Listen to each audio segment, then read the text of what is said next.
the deals caught up. I would be surprised if there are new deals coming out, but you never know, right? So happy Black Friday, everyone. Let's go shopping. Any questions about TV, home theater, or deals, let me know. We'll talk about it. Quick check on audio, I assume. Everything is good. I hope you all had a great Thanksgiving dinner and whatever it may be. Vegetarian, duck, chow mein. Hey, I am sure you overate no matter what. So today we're going to jump into all the deals related to TVs and stuff. And what's interesting is a totally new TV popped up this morning that I did not notice before that I had to kind of share. Like, what is this? It's a QN80D Samsung 65-inch, comes with only one size, only at Best Buy, and the price looks pretty compelling at $999, right? And it's Neo QLED, right? QN. So it tells me that this is a mini LED, full array local dimming. It comes in only one size. It appears to be related to the QN85D. I can assume maybe it has the same number of dimming zones. I have no idea. But it's $999. Now that price you have the LGB for and the like, right? So, but just something to think about. We're gonna put out prices and let me know if you guys are interested in this TV and we'll talk about it. Oh, let me get this real quick here.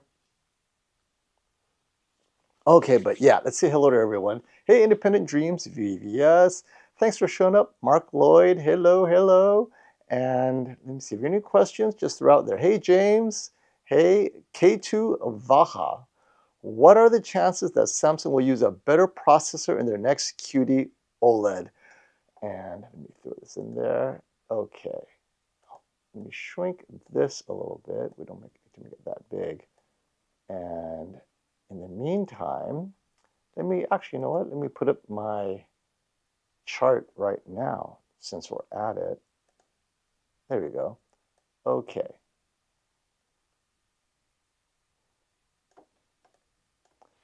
What are the chances Samsung will use a better processor in their next QD OLED S95 model? And so, of course, this year, the S95D was its flagship. However, the QN900D had the better sports motion, had this special algorithm for sports motion, and it's reserved for the 8K TV. I'm thinking, why? I mean, we're talking sports motion, sports resolution, or motion resolution. What does that have to do with 8K? So that chip also has the special 8K upscaling that they did better this year, I guess. And maybe it's part of the same processor. They didn't pull that part out, but that really would be the most benefit to the S95D is the motion resolution. And maybe the upscaling algorithm on the 900D is better. I don't think they will upgrade the S95D to the same level next year as their 8K TV. They have to separate it somehow, right? So it is unlikely, but it might have the features. We'll see. I'm hoping they do. I really do. Hey, Yasin. Hello. Happy Black Friday. Happy Black Friday to you. New to the channel and love your videos. Hey, thank you. Just bought the Q990D soundbar. Very good soundbar.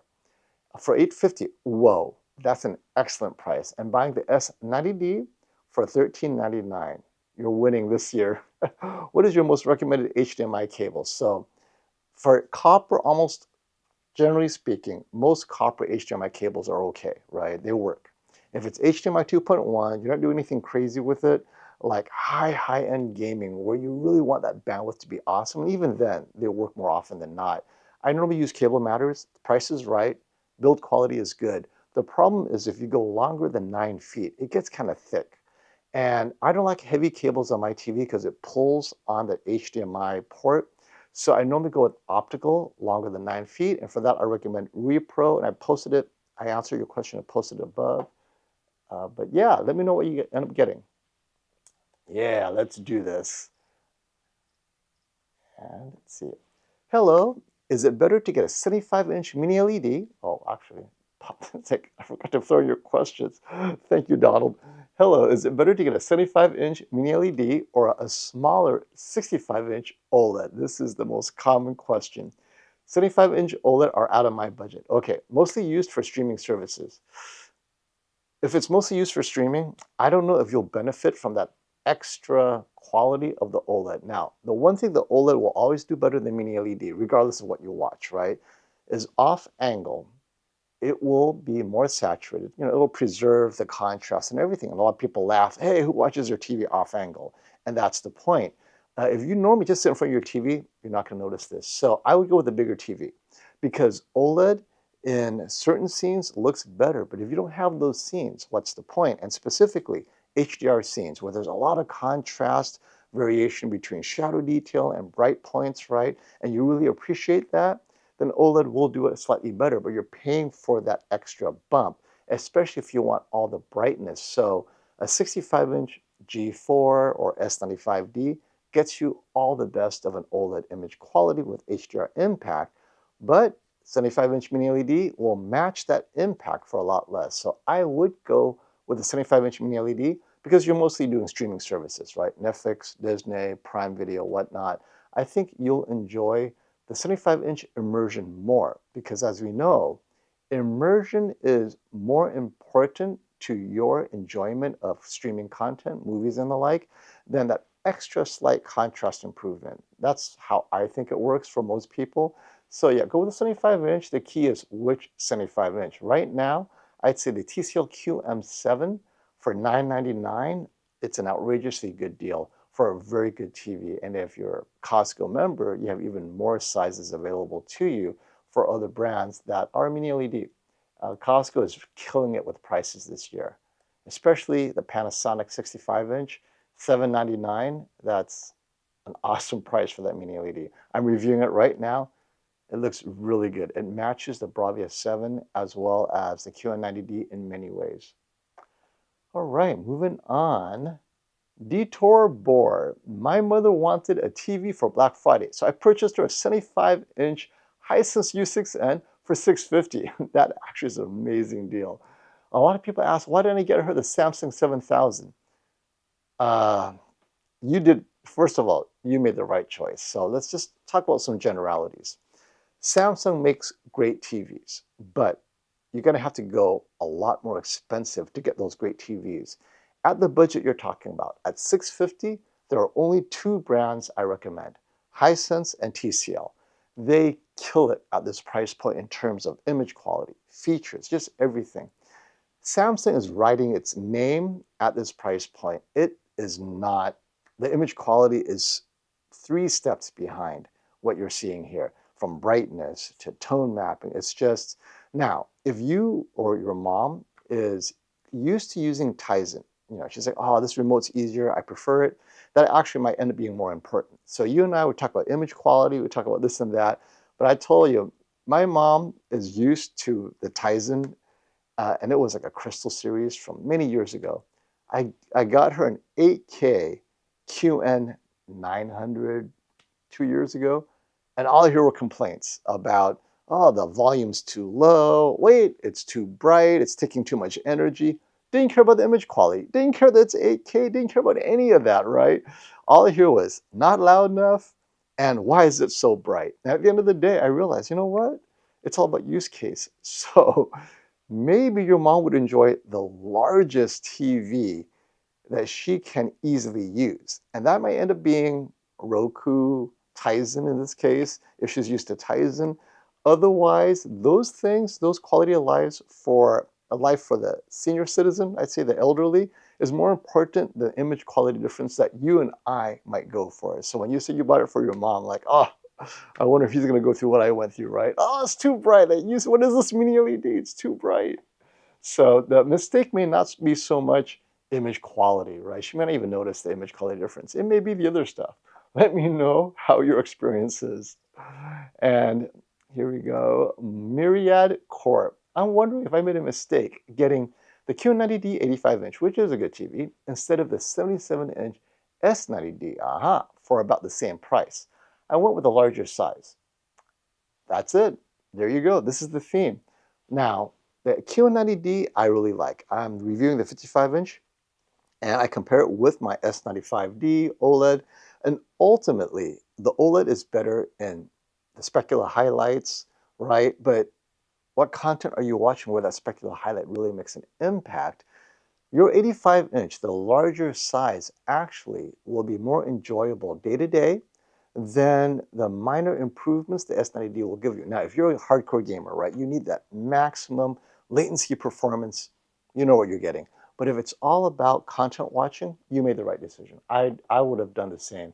My family would rather have the larger TV than the minor image quality improvements on the S90D. Now, next time you upgrade, you might want to go with an OLED just to see that jump, but go with the size for now. And the 90D is a good TV, so you did not make a mistake. And here we go. Hey, Ale Jimbe. I'm moving overseas. I'm selling my 55-inch C10. What would be a good replacement? It'll be used 70% for PS5 Pro. All right. Hopefully you're playing Gran Turismo. I heard the update is amazing. I'm willing to go down in size a bit. Should I get the B4, the S90D, or the C4? Between the three of them, the S90D, to me, is better for a PS5 Pro. I've kind of explained it a bit, but I do like how Samsung has their Game Motion Plus. It looks really good on the PS5 Pro at 4K 60. It allows you to make it look more like 4K 120, even though it isn't. I like playing my games in locked frame rates to avoid the VRR issues sometimes that consoles and TVs may have.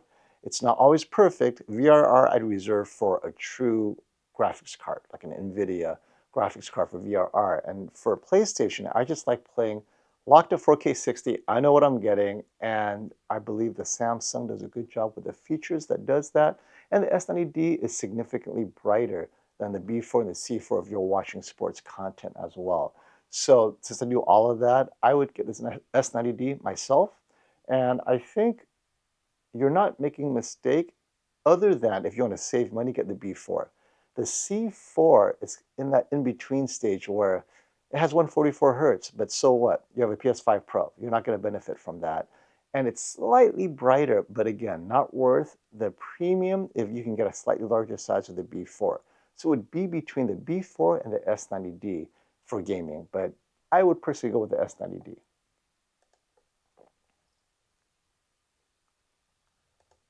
Yasnel says, I got the U7N 65-inch. What's my opinion? Well, first of all, unless you have these TVs next to each other, you're going to have a hard time saying, oh, this one's better than that. The U7N is good enough. Personally, I felt the TCL QM7 was slightly better in terms of tone mapping. However, the U7N and the U8N has a little bit better shadow detail. It's not as contrasty near the dark, so they each have their pros and minuses. Most importantly, when you watch what you normally watch, right? YouTube, Netflix, whatever it is, news, if the U7N looks natural, looks great to you, you got the right TV. I like its natural skin tones a little bit more than the QM7, which you kind of have to tweak a little bit. They're both good TVs. The U7N, though, might be a better deal now because of Black Friday sales. It's a good TV overall. I mean, I prefer the QM7 only because I beat them to death, right? But it's not to say the U7N isn't a good TV. It's just when you push it, you're so used to seeing the minute details. Ultimately, if they're all next to each other watching similar content, they're going to look the same. So I think you're fine. Hey, Plasma TV for gaming. What do you get, buddy? I got the S90C 65-inch, $999, and the S90D 65-inch for $1199. Nice. Now I'm thinking for only $200 more, the S90D is a killer deal. All right, element design.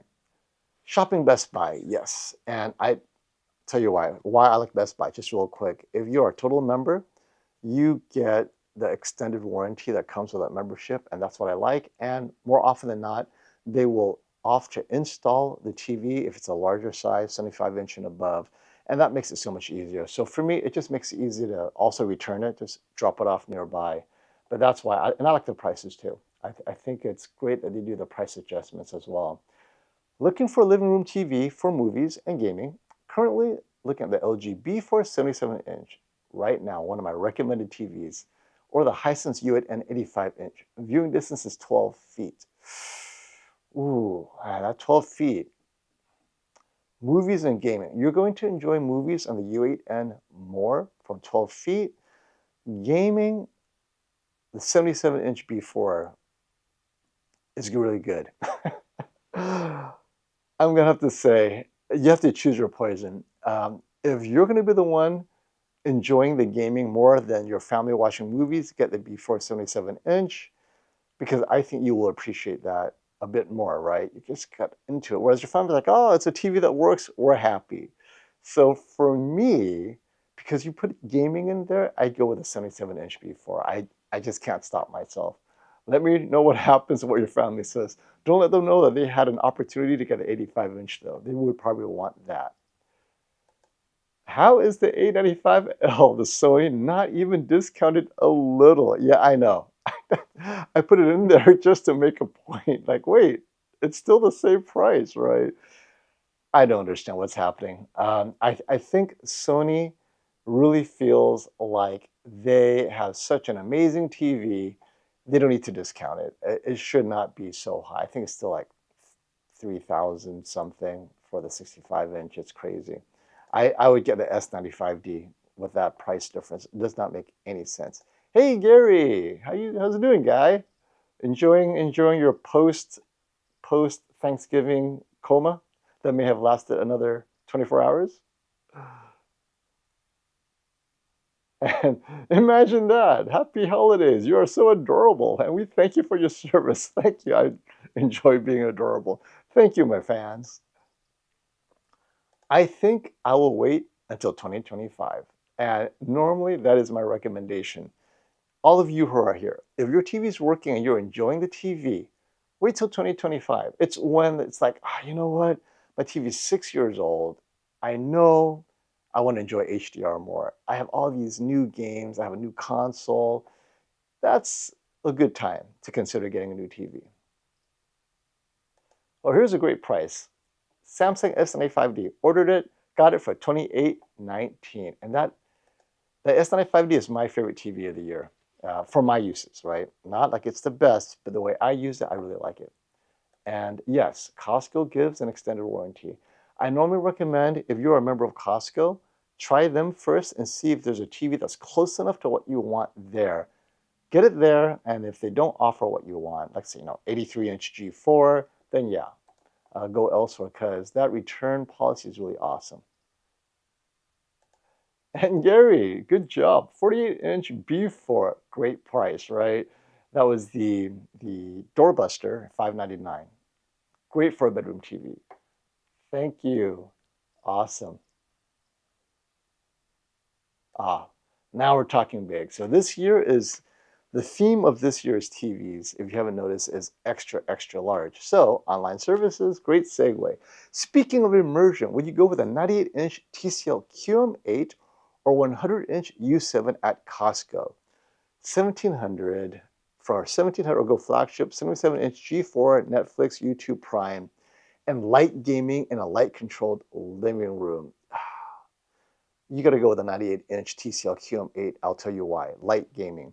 I've been gaming on my PS5 Pro with the QM8, and I compared it with the S95D, right, the Bravia 7, and ultimately the QM8 gaming quality on a PS5 looked amazing to me, honestly.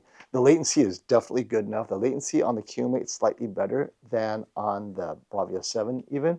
So 98-inch TCL QM8 for light gaming is perfect. That immersion, you will not go back. Once you see 98-inch from 10 feet away, 9 feet away, the 77-inch, I know it's a G4, but you're like, this size difference is too much. It's one thing to go from 98 to maybe like 88, 85, right? You go down to 77, it's just too much. And looking at what you're watching, Netflix, YouTube Prime, you're gonna love it. Now, I would recommend, it might be too late, or rather, I don't even know if Costco has it, the TCL QM7. Because you have a light controlled room, QM8 is great if your room is slightly brighter because it has that extra oomph. But I don't know if the Costco sells the QM7, but I know it's sold out at Best Buy because $2,000 for a 90-inch QM7 is a great deal, and people saw it. It's gone, right? So, but I would say 98-inch TCL QM8, you're gonna enjoy it. You're gonna love that immersion. It's so good. Now, the 100-inch U7. This year, TCL did a better job on the larger sizes than Hisense. I think next year Hisense needs to come back with more work on their processor, especially the larger sizes. So go with the QM8. I feel very comfortable recommending that over the Hisense U7, especially because the U7 is 2 steps lower than the QM8 in a few things. All right. Thoughts on the U7N 100-inch Costco Amazon for $17.99? I'd go with the QM7 for $2,000. It's an extra $200. It is a better TV. So if the U7ON is like the U7N, it's not a bad TV. It's just it feels like there are better options. And I know the QM7 sold out at $19.99, but when it comes back, now, bring it home though. So Costco has a generous return policy for you to check it out at home if you like it, but I don't know if you want to be lugging a 100-inch TV home and bringing it back and forth. So yeah, that's a rough one, especially, don't get it at Amazon. Get it at Costco, makes it easier to return. But if you have the QM7 available to you at 98 inches, I get that one.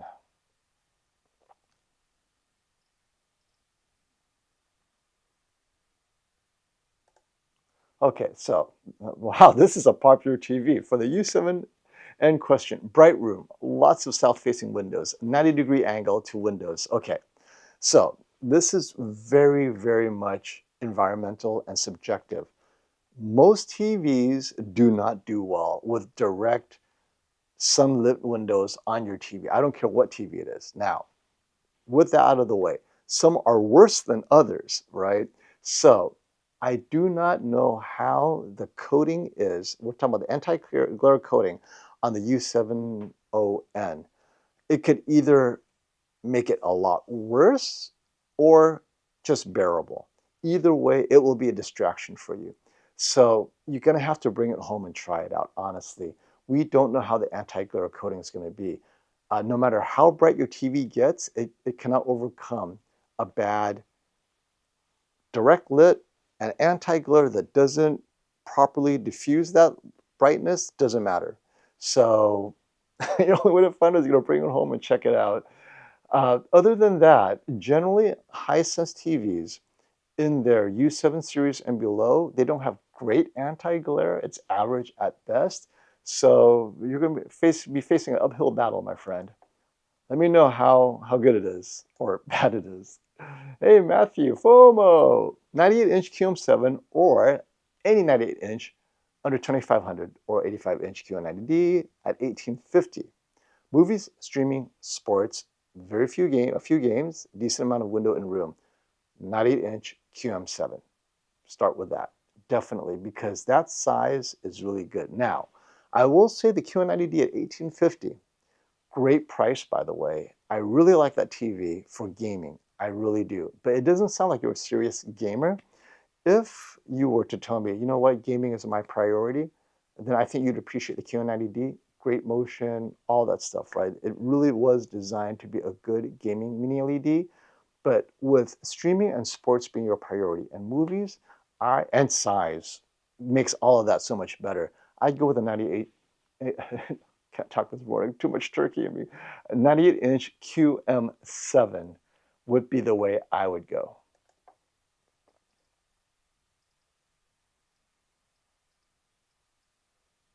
I did not even know UK had a Costco. Ganesh, I wanted to buy a TCL QM8, the UK equivalent. It was priced at £7.99, Costco UK a week ago. And then it went up to $9.99 on Monday. Today, Black Friday, it's $8.49. Oh, you had a chance to get that $7.99, right? Oh, wow. The TM8, the QM8 is a good TV. It's slightly brighter than the QM7. Most people will not notice the difference in the content they watch. That's why I recommend the QM7. But yeah, wow, that's painful to see it not come down for Black Friday. Brown Mamba, with the price of the G3 and C3 coming down by March 2025, You mean G4, C4, I assume? Because G3 and C3 are mostly kind of sold out in many places and should be liquidating at clearance prices right now. Same question for the current, oh, I see. So you are talking about the G3, C3. Same question for the current C4 and other 2024 high-end models. So if you notice something curious with the G3 and C3, the prices haven't gone down. As a matter of fact, sometimes you see the C4 cheaper than the C3 or the G3 or, right? It's like, wait, these are old TVs. And that's it. I think whatever price you see the C3 and G3, that's about as low as it is. Now, if you work with a retailer that more like a liquidator, their job is just to get rid of old inventory cheap, that's when you get the C3 and G3. But it feels like normal retailers, let's say Best Buy, if they still have any C3 or G3, they've done their liquidations already. So it's unclear if it will go any cheaper, like the S90C. That was their liquidated price. It's gone now, right? $999 price. And to see the C3 and G3 still available is kind of shocking. But I mean, by March 2025, it should go down if there's any available. But I would prefer you get the current C4 over the C3. The C4 has a better image processor. Just, they did a better job. C3 last year, I thought they mailed it in. Image quality fell way behind the Bravia, well, A80L. This year's a Bravia 8. And this year, the C4 did a great job fixing all the issues with the C3. So get the C4 or the G4 because there are clear improvements over last year's C3, G3 processing shortcomings. If you're going to pay that much, right, might as well just get the right one. 77-inch S90D or 83-inch G4? Ooh, 83-inch G4. I'm sorry.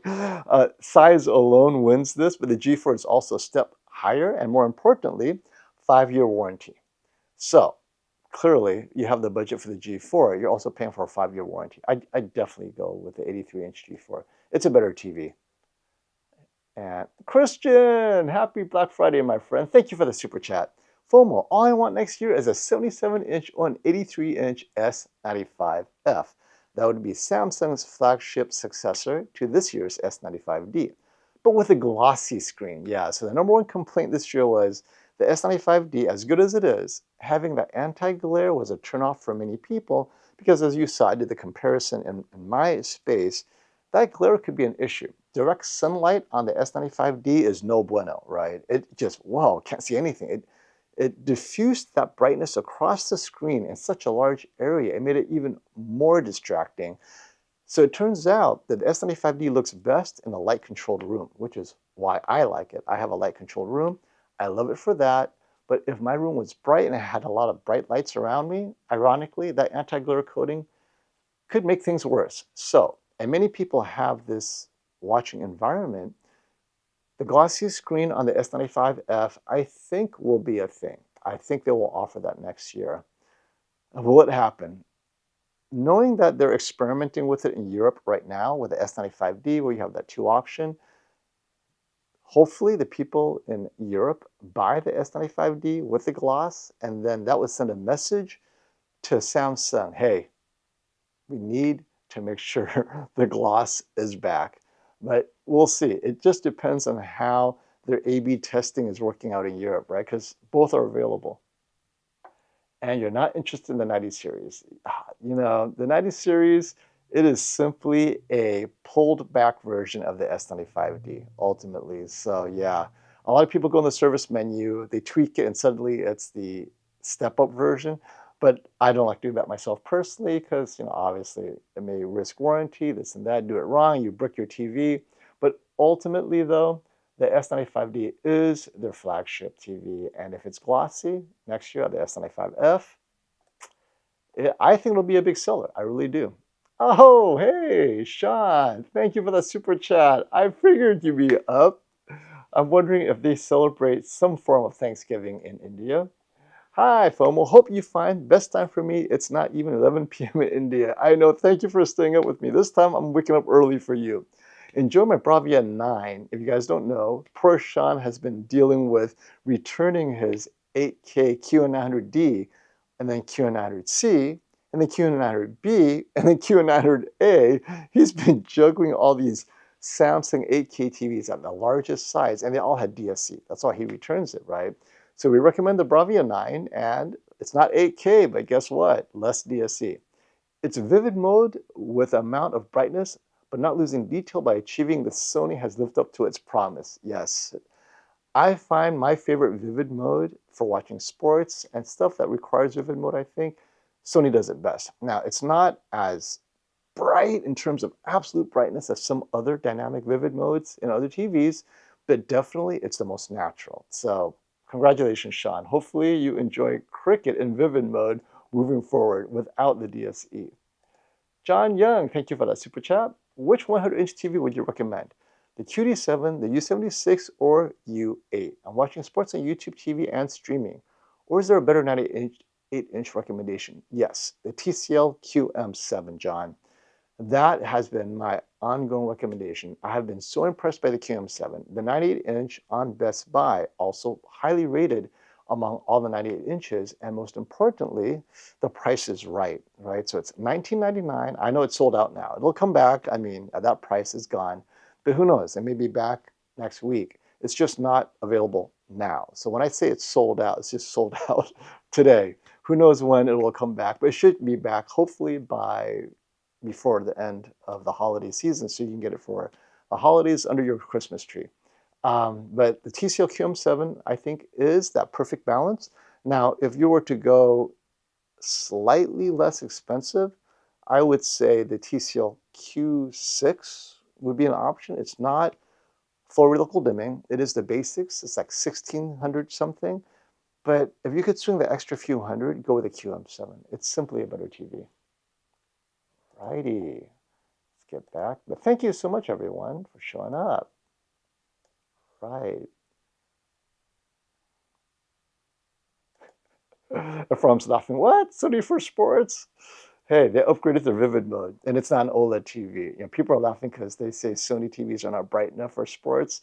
This year it is. The 7 and the 9 are bright enough for sports. A95L, still not bright enough for sports. Bravia 8, still not bright enough for sports. All right. Hey, Tom. Thanks for your recent review of the Bravia 7. I purchased a 75-inch at Costco. By the way, I was surprised they carry the Bravia 7 at Costco. So this is great. What a great place to get it. So you can return it, right? $15.99 after the $200 coupon, 5-year warranty, backlit remote. Okay, that is a good price. Good job, Tom. Thank you for sharing. Yeah, they should have fired the HC before Caleb got sacked so many times, right? If you guys saw that game yesterday, what terrible game management, right? I mean, we're not going to go on a tangent, but as a USC fan, I felt for Caleb. Caleb Williams just getting killed out there. Okay, TR.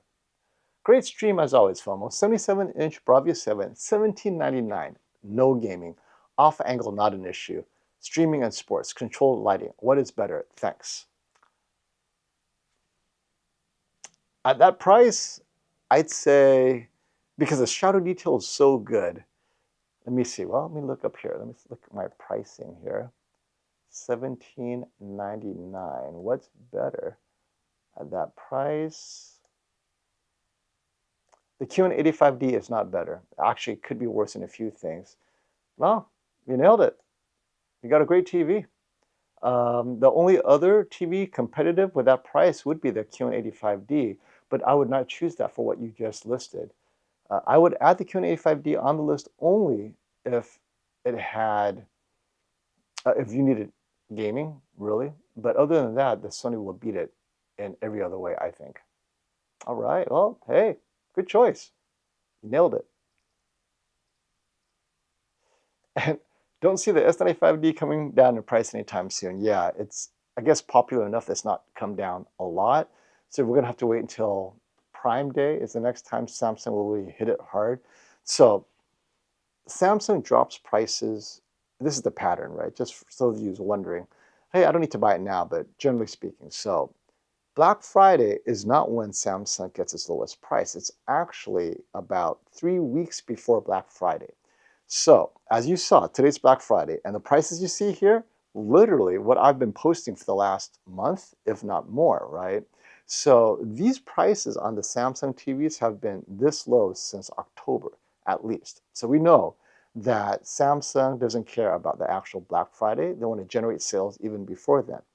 The next time they have the big deal is after the release of their 2025 TVs. So it would be, I'd say, or the launch, right? Once the TVs are available, it will drop again. And that would be around spring. So the next drop for the S95D will be, I'd say, March. And then March, April, right? And then the last big drop before they just liquidate it is Prime Day, whenever that ends up being. So sometimes it's July, sometimes it's August. Who knows what Amazon does? But sometime around Prime Day, but for Samsung, I estimate it's around July.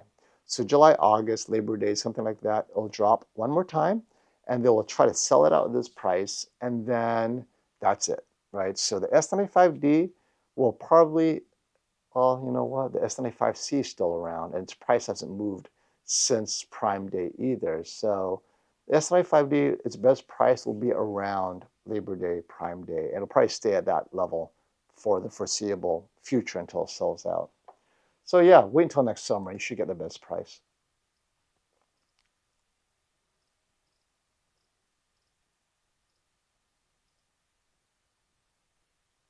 This is a good question. Andy, Mr. FOMO, I ordered the 98-inch QM7 based on your recommendation. I'm coming from an 85-inch QN90B. Did I just downgrade in image quality? So let's talk about this. It's a really good question because the QN90B was a pretty good TV. Now, it was Samsung's mid-tier TV. However, the QN90B is also a VA panel mini LED TV. They didn't go to the ADS Pro until the QN90C. So that means your off angle will be very similar to the QM7. More importantly, I did not like the QN90B because its specular highlights were definitely, there's much to be desired, right? And the QM7 black levels will match the QN90B. QM7 has more dimming zones, and we're talking 2 years later, yeah. 2 years later, TCL has definitely improved their tone mapping. Overall, you did not downgrade. So even if it was same size, your QM7, I think, will beat the QN90B in many things, and especially specular highlights. Contrast is easily a match, if not slightly better this year. So everything is great. Now, the only place the QN90B might be a little bit better would be shadow detail, but that's about it. So everything else, QM7, I think you nailed it. You got size, you got immersion, you got contrast, you got image quality. You did the right thing, so you're good to go. No regrets there.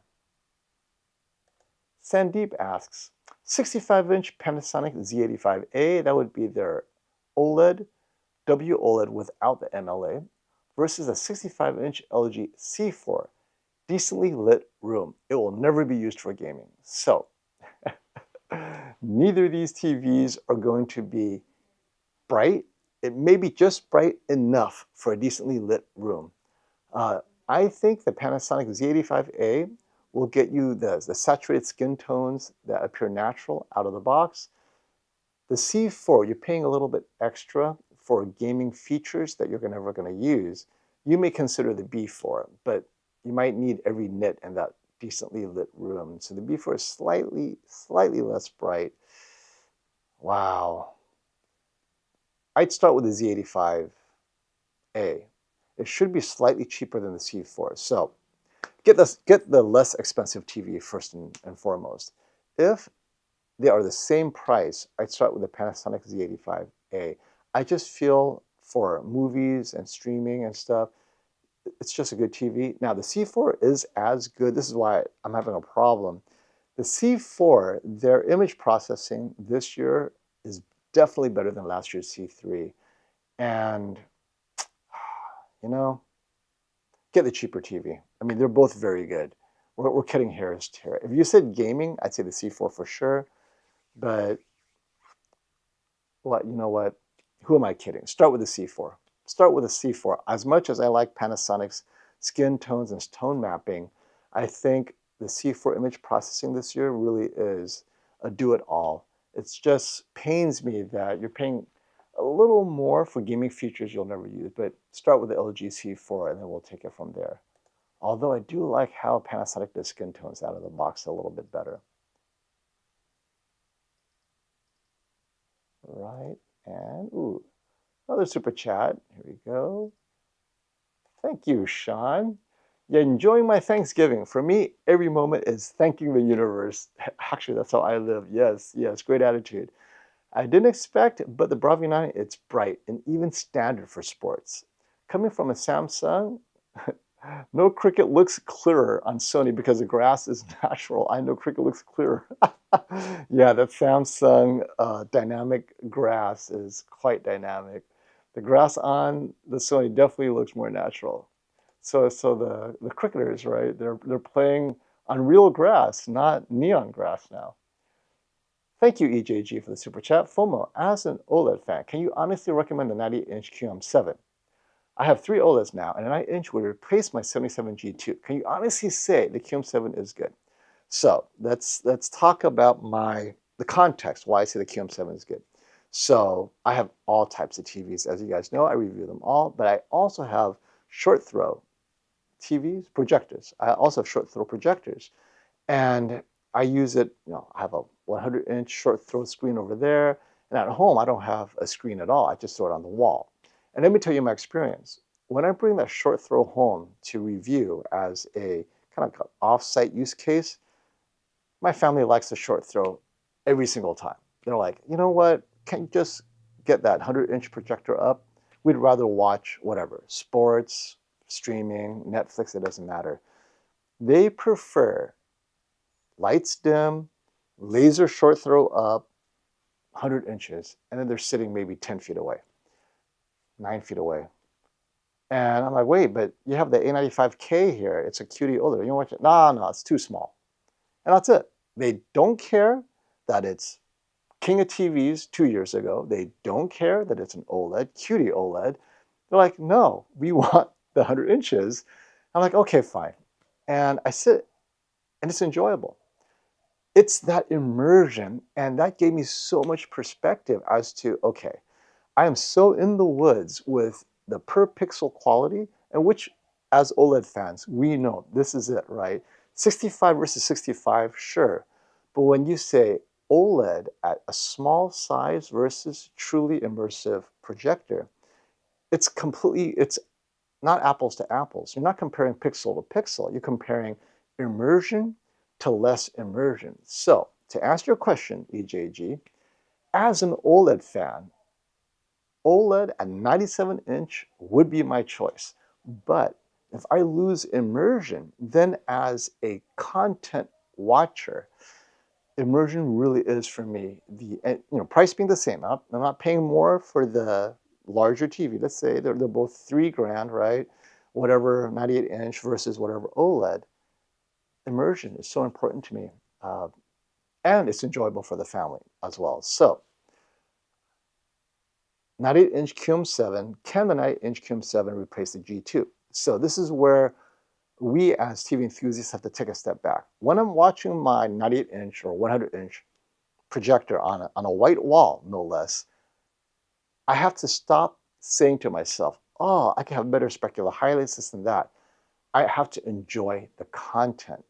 This depends on you, right? What is your personality? If you are that type A, which sometimes I am, oh, you know what? If I just could change the setting, I can get shutter detail a little bit better. And my wife hates it. You stop touching the remote. It's fine.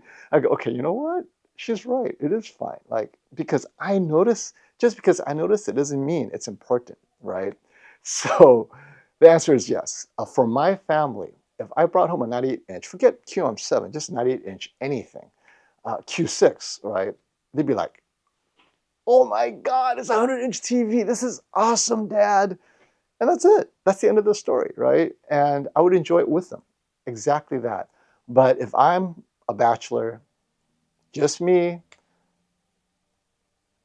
I would have a hard time not saving up for a 97-inch OLED, only because I use it for so many things, right?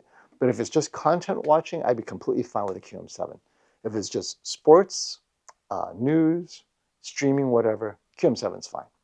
But you add in more things I do with it, I would have to get the OLED at 97 inches. So, darn you, this question is like, it kills me.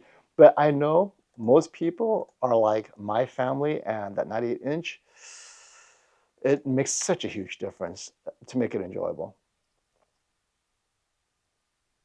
I'm type A, but OLED made my life 99% easier in that regard. That is true. There are less things to tweak. I have to say, I have a very difficult time reviewing LCD TVs, right? That's mini LED, all these Bravia 7 and that, only because there are so many things I have to tweak to get it right. Whereas with OLED, those things no longer need to be tweaked. But yes, I know what you're saying. All right, DeJuan Bennett. Stop the FOMO. Sony X90L 85-inch for $1,400. Ah, that's a really good price. Or the Hisense U7N 100-inch. Oh dear. Okay, you know what? The X90L is that much better than U7.6. Okay, so here's one where the 85-inch is so close to the 100-inch. Oh my goodness. And $1,400, and you're saving money. So the Hisense U7N is not a great TV because it doesn't have the necessary dimming zone control that the X90L does. And the X90L is a very good TV. I'd go with the X90L 85-inch for $1,400, not because I don't want that immersion, but I think the image quality on the 85-inch is that much better. We're talking about skin tones are better, motion. I mean, now there's a bit too much to give up. Now, who knows? My wife will probably still want the 100-inch, but at this point for me, DeJuan, get the 85-inch Sony X90L. And this TV, I was so impressed with when I reviewed, by the way. I reviewed the X90L against the QM8 last year and the U8N last year.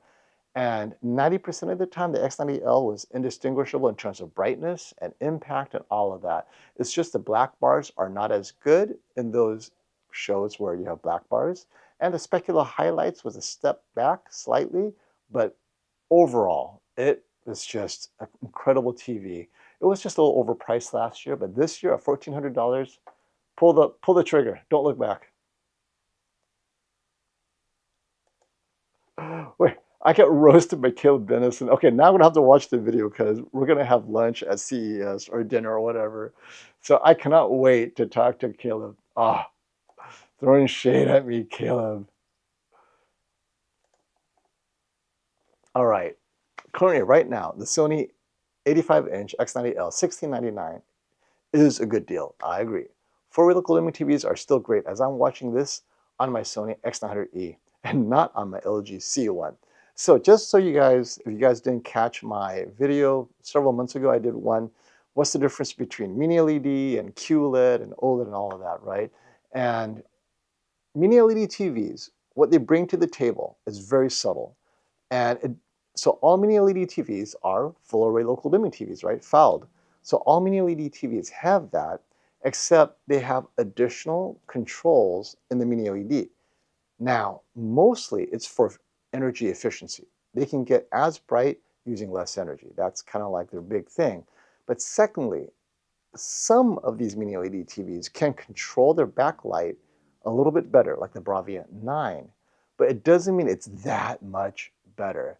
And so you're not giving up as much as you think by not getting a mini LED TV. It just depends on the TV you get. I still remember the TCL Q7 was not mini LED, and it impressed me greatly, although it wasn't perfect, obviously. But I think the X90L easily is among the best of the non-mini LEDs out there right now.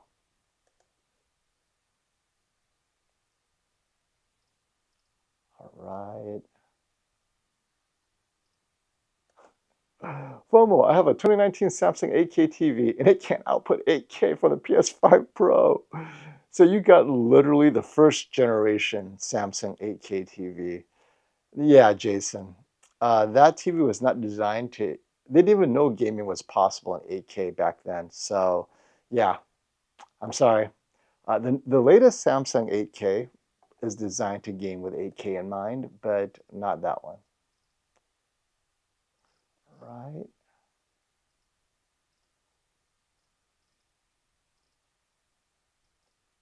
Should I catch up with all your questions here? Here we go. I'll just jump. And if I missed your question, my friends, keep on asking. I'm sure I'll find it, right? Grant, I bought the Hisense 65-inch U8N for my bedroom, PC and PS5, and I can't get set it up, can't get it to set up right. Both great in dark and bright scenes. It actually is stupidly bright for a dark room. So the Hisense U8N, like all Hisenses, you have to have dynamic tone mapping on. So here's the problem with Hisense, and this is why they need to fix a few things. Their dynamic tone mapping is a necessity, no matter what the image is. It doesn't have to be super bright or whatever. You almost have to kind of keep it on, unlike the TCL this year, where I normally keep it off, which is how it should be for content up to the limit of the TV. The TV's ability to render brightness, it should be off. And then you turn on tone mapping, dynamic tone mapping, to kind of fix things because this image is way too bright and your TV's not doing it right. You try on tone mapping and then boom, right? Hisense, however, the way they designed the U8N this year, you almost always have to have dynamic tone mapping on to make anything look fine. So Grant, that's the first thing you need to do is make sure it's on, and then really, that's it. Take it from there. You know, filmmaker mode, dynamic tone mapping on, and that's it. I think those are the only two requirements, and if you still can't get it right, gonna have to reconsider. But for gaming, it's great. It actually has really good latency. Its input lag is similar to the QM8, QM7, slightly faster than the Bravia 7, but yeah. But make sure dynamic tone mapping is on. And super chat from Jane Anderson. Thank you, Jane. We're replacing an old Sony 40-inch LED TV. Wow, 40-inch size. Haven't seen that in a while. With a matte finish. The room has quite a bit of daytime light. I ordered the S95D, the ultimate matte finish. Is there another TV you recommend that manages glare well? Yes. So this is very unique to rooms. My room, I tested it. The S95D in daylight. If the sunlight shines directly on the S95D, the glare might be worse. So if it's diffuse light, meaning it's just bright because ambient daylight, it should be fine. The issue is direct light. Now, if it's tiny little specular highlights like this, see this? Little specular highlights like that, right? Then the S95D does a great job of making it disappear. But if that specular highlight gets super bright, like we're talking cell phone, where people just have it right behind you, kind of moving the cell phone around, you're going to see it on the TV, just kind of like diffused out. So it depends on the type of light. Now, I've found try the S90D first of all. So the S90D does not have the matte finish, similar image quality, and it has that gloss, semi-gloss. Try that, because if you're used to that QD OLED look, then the S90D has much of that. Try that one. Sony is not as bright. Sony OLED TVs this year are not as bright, even the A95L. So the only other one I'd suggest is the G4. The G4 matches or exceeds the brightness of the S95D. So you could overcome ambient light, and its anti-glare is probably the best among the non-matte anti-glares out there. So I'd say G4, similar price, similar image, similar price, similar build, and you get a 5-year warranty. So actually, I'd start with the G4. Given that you have a budget of the S95D, get the LG G4 at the 55-inch and see if that affects anything, because that is really good anti-glare. I think it's slightly better than the S90D, and if you're not there to save money, then the G4 definitely is the way to go. If you want to save a little bit of money, the S90D is a few $100s cheaper, and it's semi-gloss similar to the G4. So hopefully that's helpful. Thank you, Jane. Next up is Alejandre. Thank you, FOMO. Well, hey, you're welcome. Thank you for being here. Helping you all on Black Friday. Oh, got some great questions coming up. All right. Let me scroll up real quick here for you guys.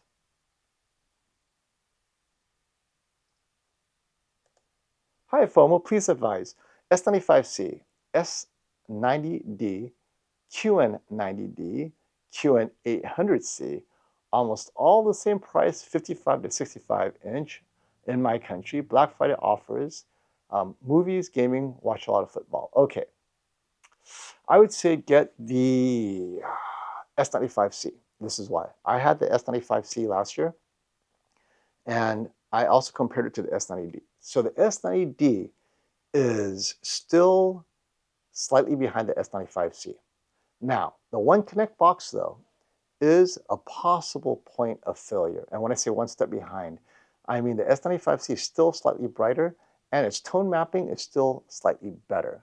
But the One Connect box, I like it personally, but it's a point of failure. So some people complain, well, if you have it, it might not last as long, whatnot. So that might be something to consider. Now, between the two, though, the S90D and the S95C are so similar. Football, S95C will still be slightly brighter than the S90D, so you might benefit from that. But the QN90 will be brighter than both of them. And then you have, well, avoid the QN800C. It will not be as bright as the QN90D. Because you mentioned gaming, I'd say S90D, because S90D uses the latest processor for this year. And although gaming on the S95C is fine, people still complain of dropouts. S90D, no complaints of dropouts. So with gaming in mind, I'd say S90D. Let's just play it safe. So go forth with the S90D and let me know how much you enjoy it.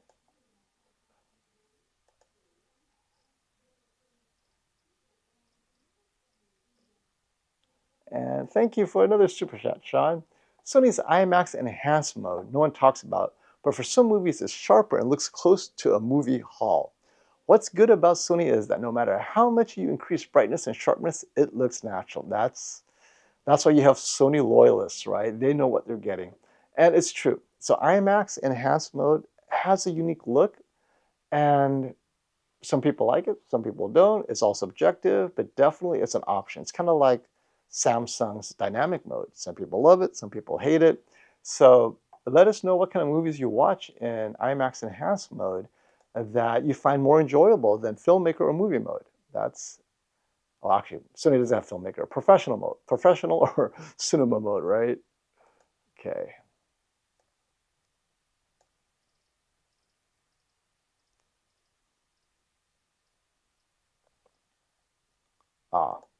FOMO, what do you know about the Samsung QNX1D 85-inch at the Samsung store? It's unique to the Samsung store, by the way, for $1225.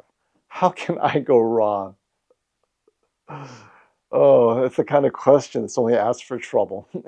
How can I go wrong? So it's kind of like one of those things where it sounds too good to be true. And I don't know. I don't know this QNX1D. I mean, anecdotally, I've heard it's not great. I haven't seen it myself. But 1225 is, okay, so obviously Samsung gives you a return policy. Bring it home, watch it, and as long as you're within the return period, if it looks like crap, return it. Can't go wrong, right? So yeah, that's all I can recommend. I haven't seen it personally. I haven't heard great things about it, by the way, but all you can do is try it out. Come back and let us know. Hey, Mike, thank you for the question. I watch cable TV, some Netflix streaming, a lot of sports, and gaming. Light controlled room. I want a premium 85-inch mini LED, but thinking 77-inch S95D.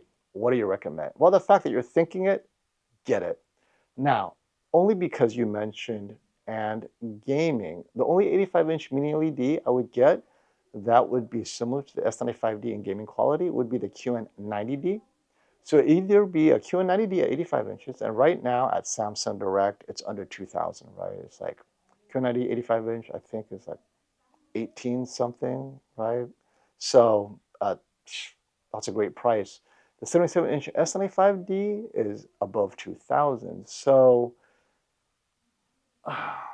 I would get the 77-inch S95D because this for me, gaming, it is the gaming TV for me. So I would get the 77-inch S95D. Unless you want to wait until next year where there will be an 83-inch S95F. That would be the only reason I would wait. So Mike, I know you didn't ask for this, but I don't want you to regret, oh, I should have waited. I could have gotten the 83-inch QD-OLED S95F. I don't answer your question. My answer would be get the 77-inch S95D. If it was just movies and streaming, I would have gotten the 85-inch mini LED instead. But gaming, I think it's important to kind of up your game there. Aaron asks, would you recommend the 85-inch X90L over the 75-inch Bravia 7? Mainly watch YouTube, movies, and do some PS5 gaming. There you go. Because you mentioned the PS5 gaming, I would get the 75-inch Bravia 7. Sony is a little bit behind in its gaming, adapting its TVs for gaming. So the X90L was definitely behind. The Bravia 7, I've been gaming on it. It looks great on the PS5 Pro. So if that's important to you, get the 75-inch Bravia 7 because the X90L is not going to do it that well. But if it was just YouTube movies, I'd get the X90L. X90L, sports, YouTube, Netflix, done. Great TV.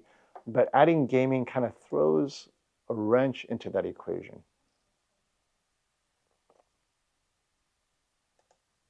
Is home theater dead? No, of course it's not dead.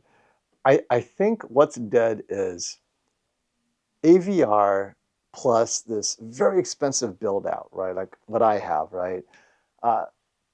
Not so much because quote unquote it's expensive, but rather the time, the research. Oh, what speakers do I get? Oh, what amplifier? Oh, what receiver?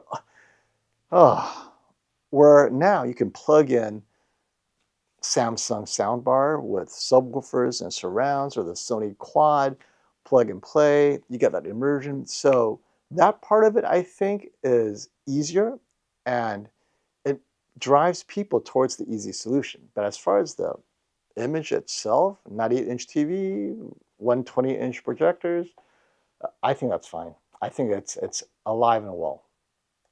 The Bucks Anthem. Rumor has it that 2025 LG C5 will not use their MLA tech or the newest A11 processor. I returned the C4 because the green tint was horrendous. That's not going to change, my friend. This green tint is definitely panel lottery. It affects both G series and C series, and it's a matter of luck of the draw. So I think we have a couple of things here. MLA does not solve the green tint. There are many G4s and G3s with a green tint. My G3 had a green tint. It's horrible. Now, this year's G4 did not have it, right? So I lost the panel lottery with the G3. I won the panel lottery with the G4. Luck of the draw. So MLA doesn't fix that. Now, A11, the Alpha 11 processor, honestly, I don't think there's a big difference between C4, G4, image processing. I mean, I have yet to find a test where I can say, oh, look, this slightly better processor on the G4 is, I don't know. I really don't know what this whole processing thing that LG takes great pains to tell us, oh, this is generation 11, it's alpha this. I'm like, man, all looks the same to me. So unless, even when I go to their demos, I'm like, so you have something to show me where you can say, oh, look, see the G5 does this better? No. It's like maybe it has another feature.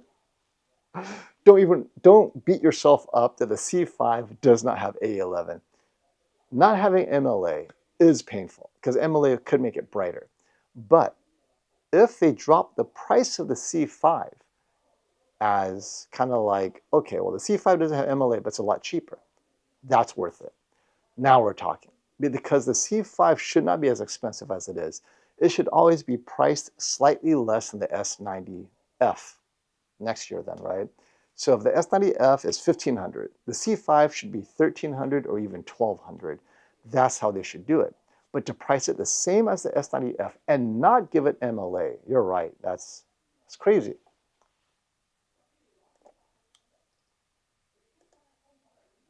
Hey, Toddy, FOMO Goat, thank you. 75-inch QM7 or 75-inch QN85D. I can afford extended warranty for the TCL or wing it with a Samsung. This is a great question. Samsung is not more reliable than TCL when you pay the same price. Okay, let me repeat that. TVs generally, right, this is something that Consumer Reports have observed. The more you pay for a TV, whether it's a Sony, Samsung, LG, TCL, doesn't matter, the more likely it'll last a little bit longer. So what TCL does better than anyone else, though, the cheapest TCL will last longer than the cheapest Samsung. But that's not your question, right? You're a little bit over. So you're at the QM7, QN85D. At this price point, where they're very similar, it is arguable whether Samsung will last longer. Get an extended warranty for both TVs, in my opinion. So since the QM7 is a bit cheaper, get the extended warranty on the QM7 all day long. I would take the TCL QM7 plus extended warranty over a QN85D without it. Now, image quality differences, the QM7 will have better specular highlights. Your HDR impact will be better. The QN85D will have more sophisticated gaming features. So if you don't game, get the QN85 or get the QM7 and you'll be happy. Average natural light, some reflections. The 85D QM7, I think the reflections are very similar. It's not going to be a big deal. The QM7 will be brighter though. So for sports, content, and stuff like that, I think you're going to enjoy the QM7 with extended warranty much more than the QN85D and winging it without the extended warranty.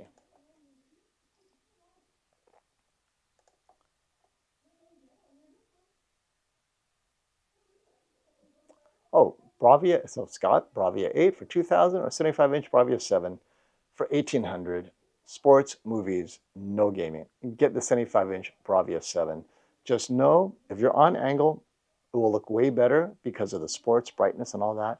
If you go off angle, then the Bravia 8, because it's OLED, will look slightly better. But I think that additional immersion, you're going to enjoy it more and you're saving 200 bucks. I would go with the Bravia 7 because you listed sports, movies, no gaming.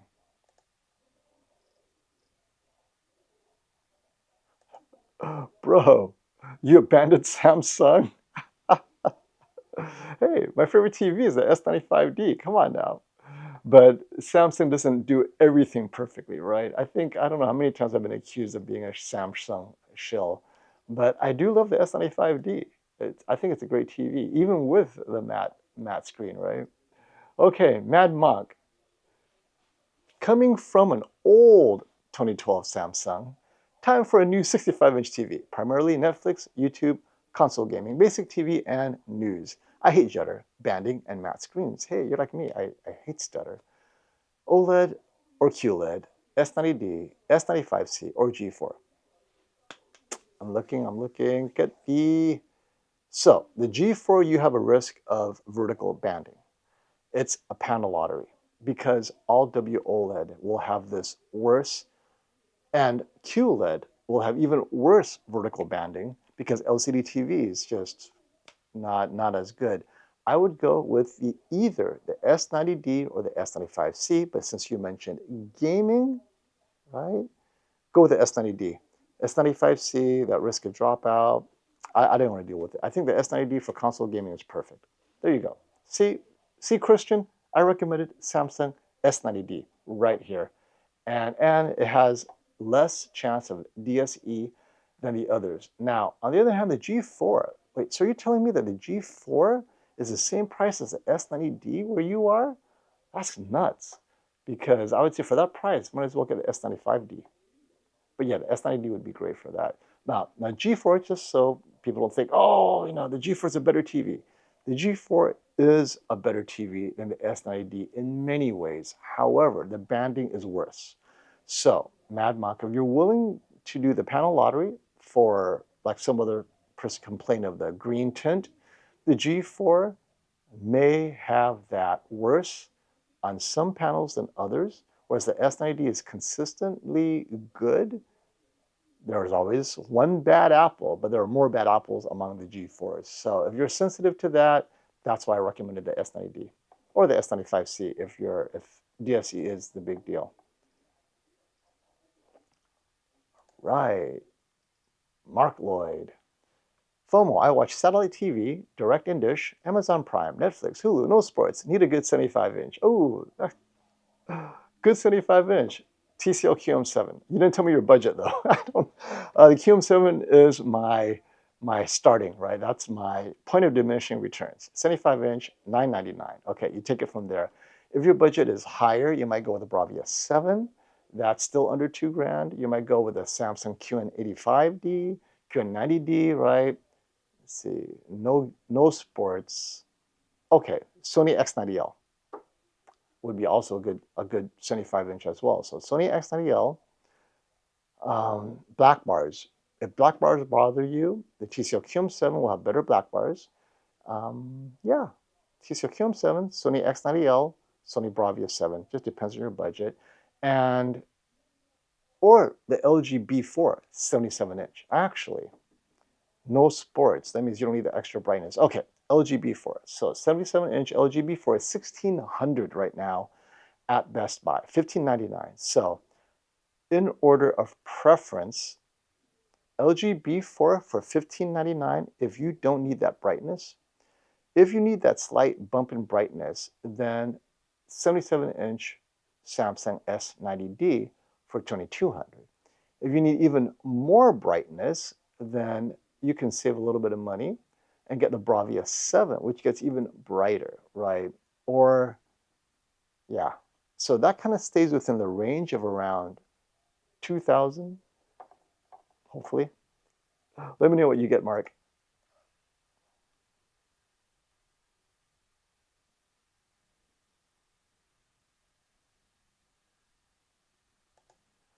Oh, plasma TV gaming question. Better screen uniformity among QD OLEDs near black.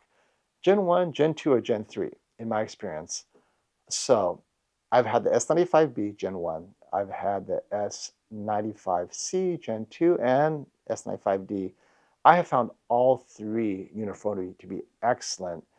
Now, I know there are samples where there have been bad uniformity in all three generations. So anecdotally, mine, all three have been perfect. Whereas I've had LG G2, G3, G4. I think I've had the G1 as well. And every one of them had vertical gray issues, except for the G4. The G4 only went side by side with the S95D. I'll go, oh, okay, I can see a slight magenta tint here, right? And the magenta tint never goes away. It's just worse in some generations than others on the G series. But I've had G series where the gray was green. I mean, so definitely consistency among my QD OLEDs have been perfect on Gen 1, 2, and 3. Now, if you go online, as people will post the worst stories, you will always find a Gen 1, Gen 2, Gen 3 with bad uniformity, but among reviewers. So myself, Classy, KG, we've had the same experience. We have yet to find a bad vertical banding issue among our QD OLEDs. So anecdotally, all three have been great.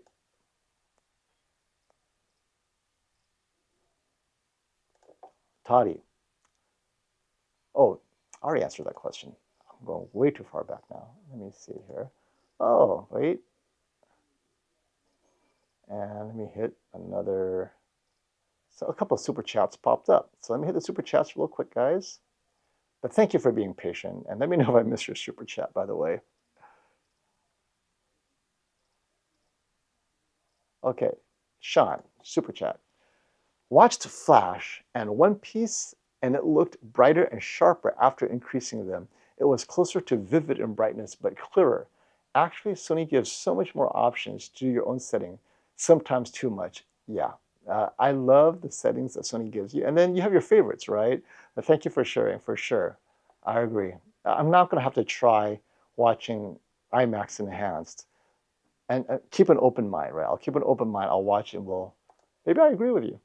Hey Chris, thank you for the super chat. Thanks for your advice. Any thoughts if you're a gamer on a budget less than 1500 and desperately want to finally on OLED? I don't want it to stink at streaming movies and sports, but gaming is king. That's an actually good budget of 1500. So Samsung S90D, done. That's it. Samsung S90D, Best Buy, $13.99. It's within budget. It's great at sports. I mean, sure, you have brighter mini LED TVs. G4 is brighter, but the S90D is brighter than the C4 in sports, and its gaming is phenomenal. And of course, brighter than C4, not G4. If I said C4, G4, I apologize. And that's why the C4 dropped in price to $1,200. I think the S90D is worth the $200 premium because you want it slightly brighter for sports. So get the $13.99 Samsung S90D 65-inch. There you go. And enjoy the heck out of it. Albert Bales, thank you for the super chat. Thoughts on Apple TV 4K on the Samsung S90? Works fine. I have the Apple 4K here. I split it among all my TVs. When I had the S90D, worked great. No issues. All good. All these premium TVs work well with Apple TV, by the way. So there is no incompatibilities that I can think of. Carry big, speak softly. Thank you for that super chat. Had an old school Samsung 50-inch 3D 1080p plasma. That is old school. It just went out today. Oh, wow. They don't make TVs like that anymore. I guarantee you that. What will have a similar black, similar to motion with or any other modern TV works for Blu-ray? Oh no, similar motion.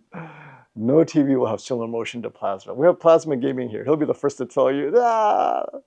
I also play a little PS4. Okay, so all these TVs that we've been recommending will do well with PS4. That's fine. I would say any OLED TV will have similar blacks, if not better.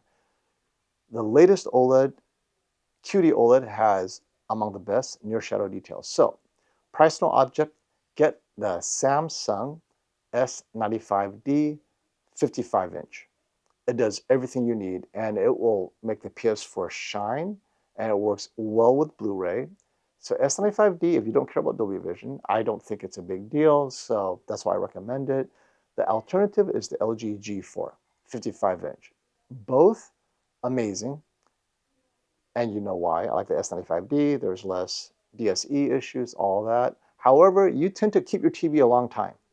The LG G4 is the only one that comes, in the USA at least, with a 5-year panel warranty that also covers burn-in. So, if you get the LG G4, you get that as part of the price. If you get the S95D, you may want to consider an extended warranty so your TV can last because, as I said, they don't make TVs like that anymore. I cannot tell you any of these TVs will last 10 years, but I'm hoping they'll last 5. So start with the G4 if you don't want to pay for any additional warranties, S95D, but consider paying an extended warranty. Let me know what you choose. But yeah, but they will both do exactly what you say, everything. Except the G4 has Dolby Vision. So there's that. And Sean asks, hey, FOMO, do you feel Samsung will give their best processor to 8K, which I feel is very good, or they should give it all to the 4Ks, OLED or mini LED? As you had said, Samsung is concentrating on big TVs, maybe better processing will help. So yes, actually Samsung has a unique image processor for their 98-inch TVs. They all have it now, which is, it's called, I forgot what they call it. It's like some kind of 4K, 100-inch upscaling, whatever. But it works. I saw it next to the TCL S4, both 98-inch. Their DU9000 is their entry-level 98-inch, next to the TCL S5.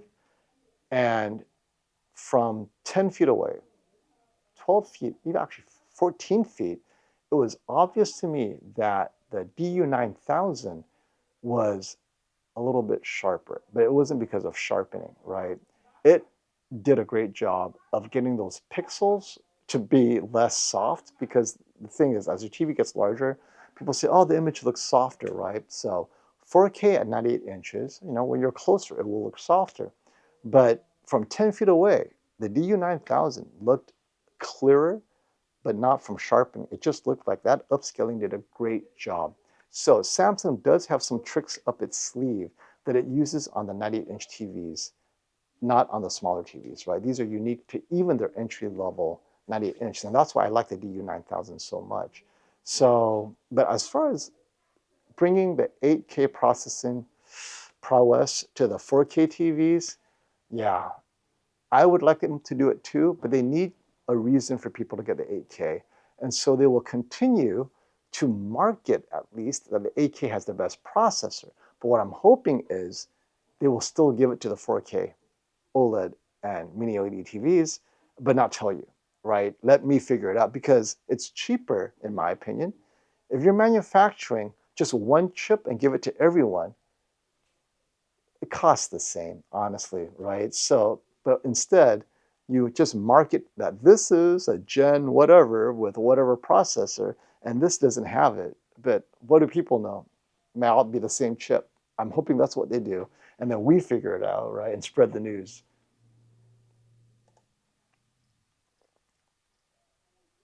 Hey, Christian, thanks for the super chat. Will we see a price drop on the TCL 115-inch for 2025? Yes, for sure. Price predictions. Also, you think we will see the 130-inch from TCL in 2025? How much you think it'll be? So, TCL and Hisense and Samsung and everyone shocked at how popular these XXL TVs have become this year. Well, shocking, but not really. When you drop your 98-inch to 2000, it's an amazing image quality. Who's shocked, right? So the 115-inch this year, because it was their Halo product, very expensive, like $16,000, whatever. But it's their Halo product. Next year, they're going to bring that halo down, and my expectation is it'll be 10,000 and then drop below that by the end of the year. Who knows what, but I think the 115-inch should be around 10,000, assuming there's any inventory left. It was limited inventory to begin with, but next year's version of the TCL 115 will be cheaper, and this is why. The QM7 this year outperforms any TCL TV from 2 years ago, right? And what's a QM7 like? $700 for a 65-inch? I mean, we're talking about price drops. And this also applies at the large end. So the 115-inch may be a Halo product this year. Next year, 10,000. The year after that, 6,000. And then, the junkyard, $4,000, whatever. So I think we will definitely see aggressive price drops across the board, all sizes, including 115. Now, 130-inch, though, is the new Halo product. I think it will launch. Definitely limited inventory. I think it'll be probably around $20,000. Similar to the 115-inch this year. That will take its place. Dr. Dry Rub. Oh, Mr. Barbecue. I could only assume. Currently have the TCL 55-inch 635. The TV has been great since I got it. The new TV will be on basically morning till night. Gaming occasionally, but mainly used for streaming apps, 1200-ish. It didn't give me a size, but assuming you want the 55-inch size, at $1,200, get the Samsung S90D. Yeah, but that could be overkill, right? At 65 inches, the QN90D, the Bravia 7, sure thing, streaming apps, YouTube. You're used to TCL. Get the TCL QM7. What am I doing here? Get the TCL QM7, $999 for the 75-inch. But start with the QM7, streaming and YouTube. That's fine. And gaming occasionally, it's perfect. Start with the TCL QM7. You're used to TCL. The prices are great. Yeah. No need to leave. Crisco World Industries. Thank you for the super chat. Hippo character's head pops out of the water, surrounded by his hippo squad. I love how they changed the image into a text. Thank you for that, my friend. Thank you for that super chat. Best TV for brightness. And my PS5 Pro 42 to 65. Okay. So 40 to 65-inch brightness. LG G4. There you go. The LG G4 is easily among the brightest TV you could buy, mini LED or not. Start there. Now, if you want a mini LED version of this, then the Bravia 9 will get you there. And then the QM8 is also bright, but since this is your budget, LG G4, Bravia 9. Those are the two TVs I would get for brightness and PS5 Pro. Although the G4 will have slightly better latency, input lag, obviously, but the difference on the PS4 is not huge, or PS5 Pro is not huge, but it's there. So, but I'd start with the G4. Second to brightness, if you want to stay with OLED, would be the S95D. Yeah, Johnny, let me know what you end up getting. Buddy, thank you. Pair character going down saying thank you. You're welcome. Hey, Mad Monk. For an okay calibration of the S90D, is it possible to copy other people's calibration using Samsung's phone to do it, or do I need a professional? Okay, so, obviously, the professional will do a great job, but let's just take a step back and talk about whether you need any form of calibration at all. My experience this year with the S90D, S95D, G4, all of them, filmmaker mode is so good out of the box. On all of these TVs, they look so close that if you bring in a professional, unless you have an issue with the TV where, you know what, there's something wrong with those lips. It's just kind of purplish, right? Okay, unless you're saying that, you may not notice the difference. You'd be like, wait a minute, $600? Why does it look the same? And at that point, you're like, wait, what's the point of a calibration? And so it has to go to you. If you are a stickler, like a stickler for creator's intent, where you want every bit of whatever, right? You want perfect shadow detail, like the perfection, then you cannot copy calibration, because the professional calibrator is specifically attaching everything that this TV is capable of to the creator's intent and matching it to a reference monitor, supposedly, right? But if that's not important to you, then why calibrate at all? If out of the box it looks natural to you, you're done. The calibration specifically is to get this TV to match the reference monitor being used in Hollywood. That's it. And if that's not what you want, then the professional calibrator doesn't do anything. The Samsung phone app is to get the white point to be what it should be, the D65. But again, unless your white point is off, I have found these TVs white points to be very close in filmmaker mode. Don't do it, because then this, I've tried the Samsung phone app. It looked the same to me. What happened? So, I mean, you could play with it, and if it looks better, keep it. If not, just erase it. I spent way too long playing with the Samsung phone app, and at the end of it all, I was like, yeah, it's slightly different, but not better, just different, right? So, and lastly, and this is the part I have to emphasize, because you asked about calibration, we all see color differently. So when the calibrator is done, you're like, I don't like it. But there's nothing wrong with saying that, because you see color differently. All the calibrator did was match your TV to what a reference monitor should be. That's it. He's not saying that it's going to look better to you. He's just saying this is what the director or the color grader saw on their reference monitor. I just made your TV look like the reference monitor.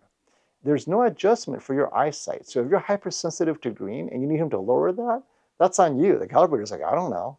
Because I had a calibrator who was super sensitive to magenta, hated OLED TVs. Every OLED TV looked pink to him. He can't even watch OLED. He could only buy LCD TVs. And that's not a knock on OLED. He's just saying, I'm just hypersensitive to pink and I'm a calibrator, right? I'm like, dang, that's terrible, right? So I say we spend, I think we are we're too concerned with the quote unquote calibration of the TV, when we don't understand the whole point of calibration is to get it to match the creator's intent. But if you're not seeing color like the creator sees it, you're not going to like it anyway, regardless. You still have to adjust your TV to your taste. So that's just something to keep in mind. But all that is to say, it's possible to copy over other people's calibration. It may not be right. And if you don't like it, reset it. Play with all of it, but do not pay for a professional unless that is your objective, which is I need my TV to be reference level. And that is why you get a professional. And then you know, right? Because I don't want you getting mad at the professional, which people often do. They're there, and I don't know how many times calibrators have told me, yeah, I ended up kind of pushing the blue for them because they wanted white to look whiter. I'm like, wait, doesn't that defeat the purpose of calibration? Yeah, I know, but I didn't want them to get mad. So they gave them a special mode where the whites look whiter. I go, wait, isn't that just like vivid mode? He goes, yeah, but you know, they already paid me $600. What am I going to do? Say no? Oh, it's so nutty. Hey, Matt, thank you for the super chat. No sales on the LG Z3 and why no one is reviewing it. Matt, the simple question is this. If you want an 8K OLED TV, you don't care. I got the moolah. Is that the best TV LG has? Done.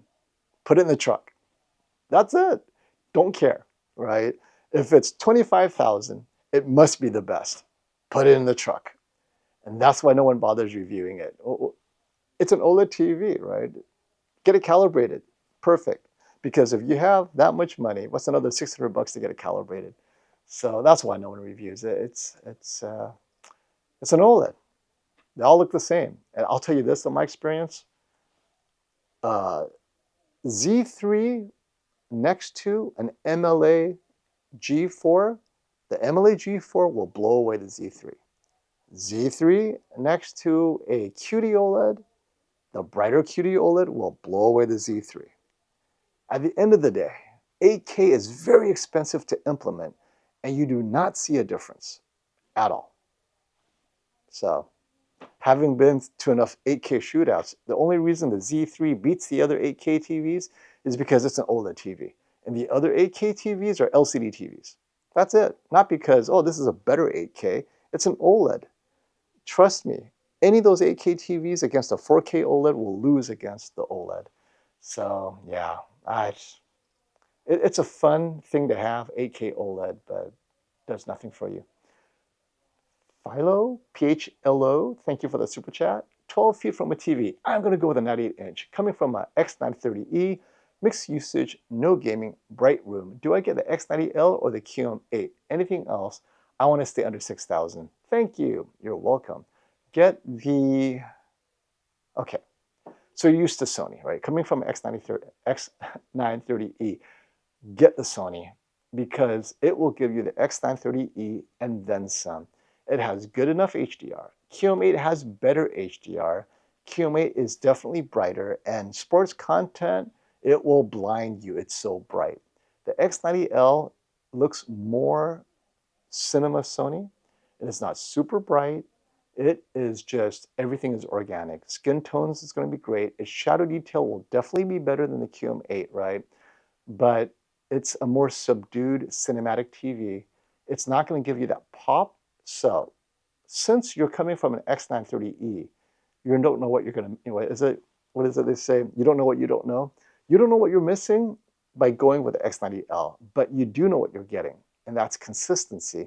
The QM8 skin tones are not as good out of the box, nor it's a hit or miss with its magenta. Sometimes it's just oversaturated. Play it safe, get the X90L. You're going to love it. Perfect for mixed usage. And I think it's bright enough for a bright room. Actually, I had the 98-inch installed at my friend's house. Wall to ceiling, floor to ceiling windows everywhere, right? Overlooking the ocean.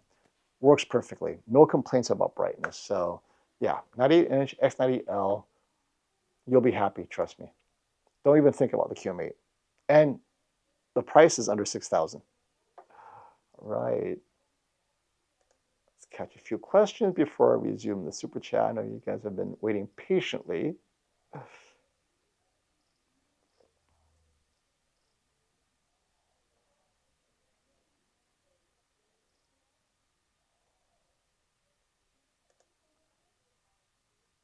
Is the 77-inch S90 worth $600 more than the LG B4, or should I use those savings from the LG and get a soundbar setup? Bedroom viewing, 10 feet away. Yes. Get the LG B4. You didn't mention gaming. You didn't mention brightness, right? Bedroom viewing, you don't need the brightness. This is the ideal bedroom TV. The S90D is overpowered for you. It's worth 600 more if you use that power, right?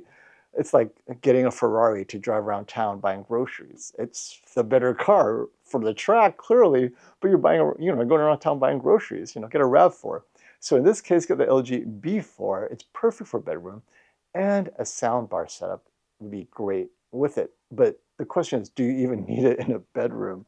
So get the LG B4. Forget the soundbar for now. Just, oh wait, you're 10 feet away. Okay, get the LG B4 from, boy, you have a large bedroom.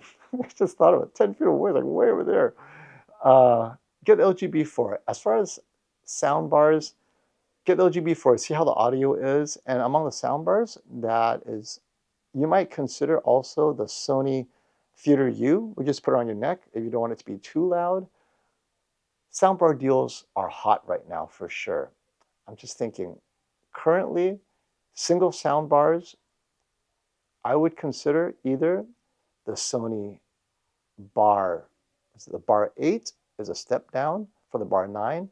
Audio should be perfect if you don't need to get it loud, or the Quad, but the Quad's super expensive. So among the soundbars, the Vizio soundbars, Elevation series are actually pretty good deals right now.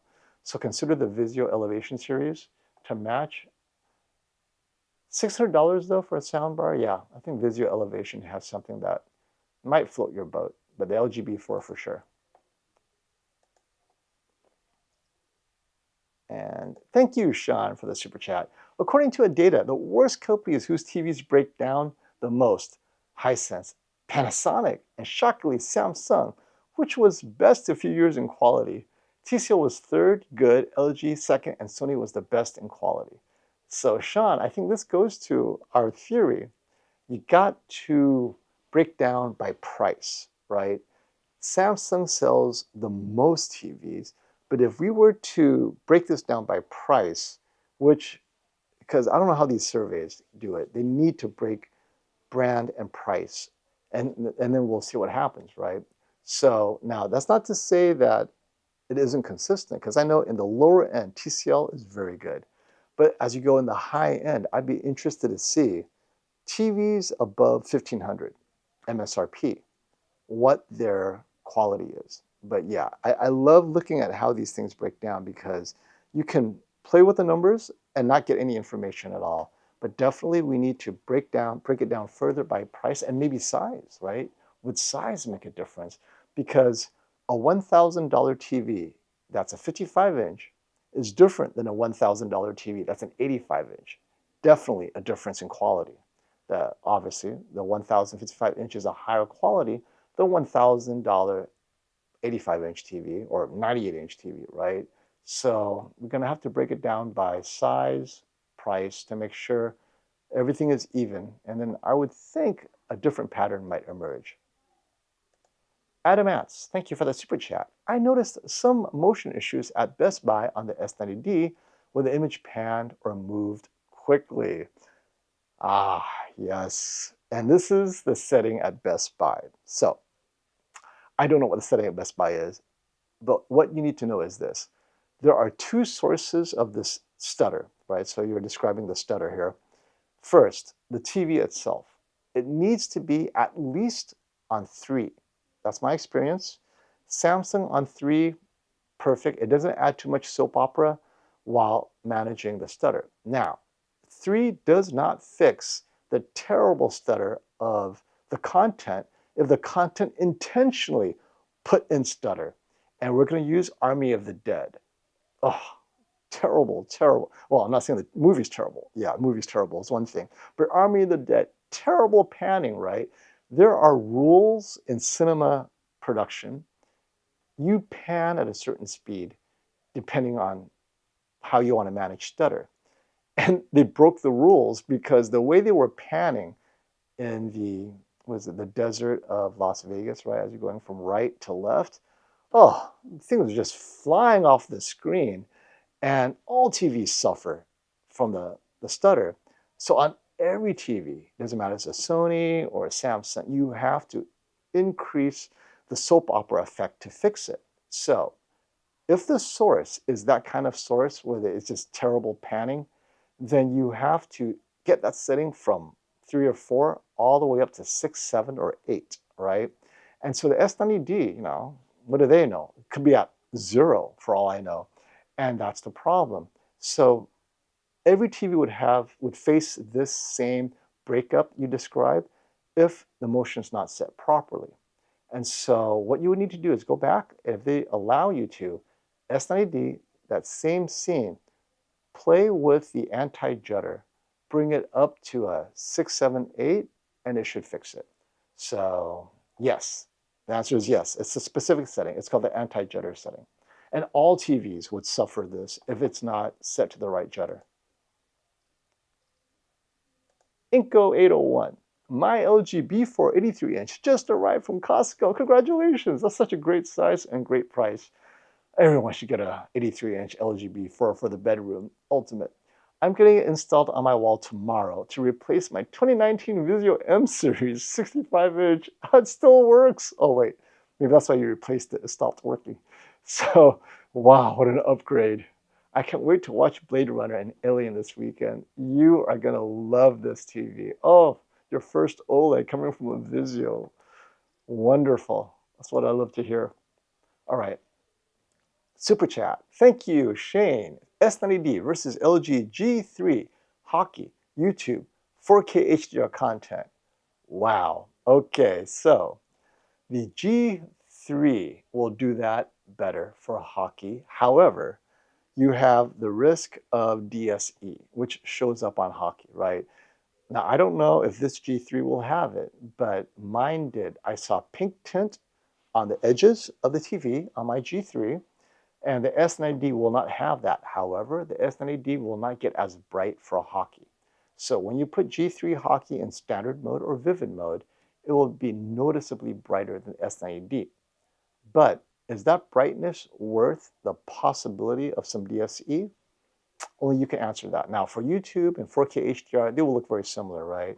I would actually choose the S90D personally for the HDR content. I just like how the S90D renders color more, but they're very similar. I don't think you'll be able to notice the difference, but you will notice it in the hockey.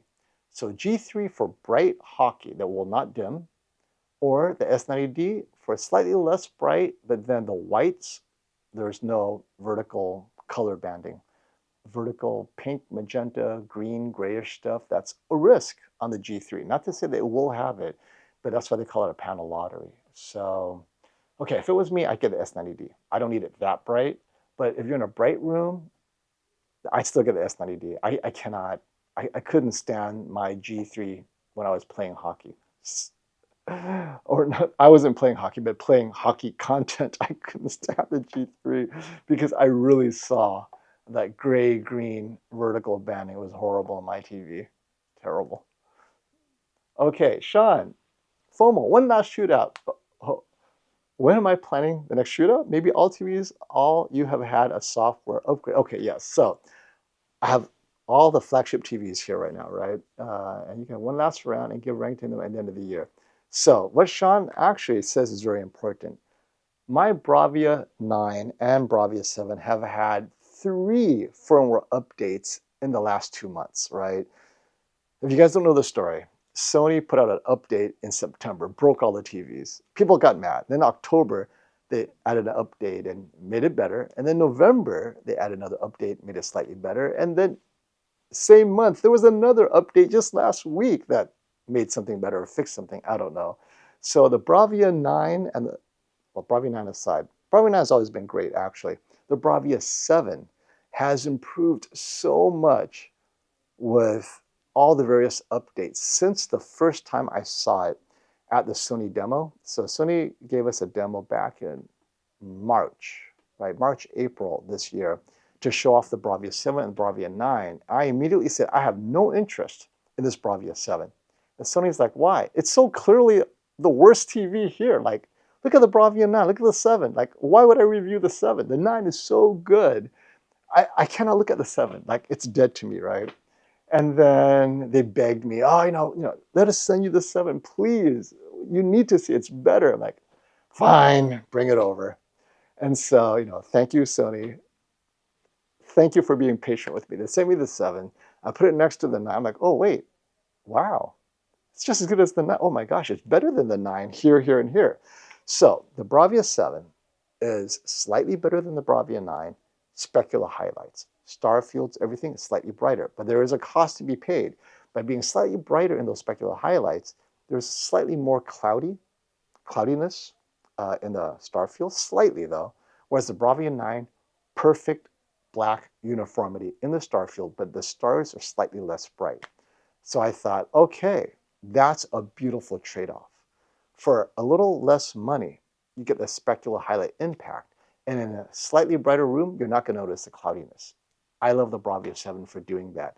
It did not try to be the Bravia 9.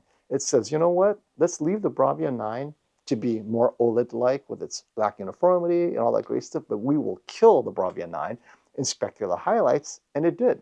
Consistently, in every scene where there's some subtle specular highlights against a darker background, the Bravia 7 was slightly more accurate. Now, when the whole scene is bright, they're both the same, which is also amazing.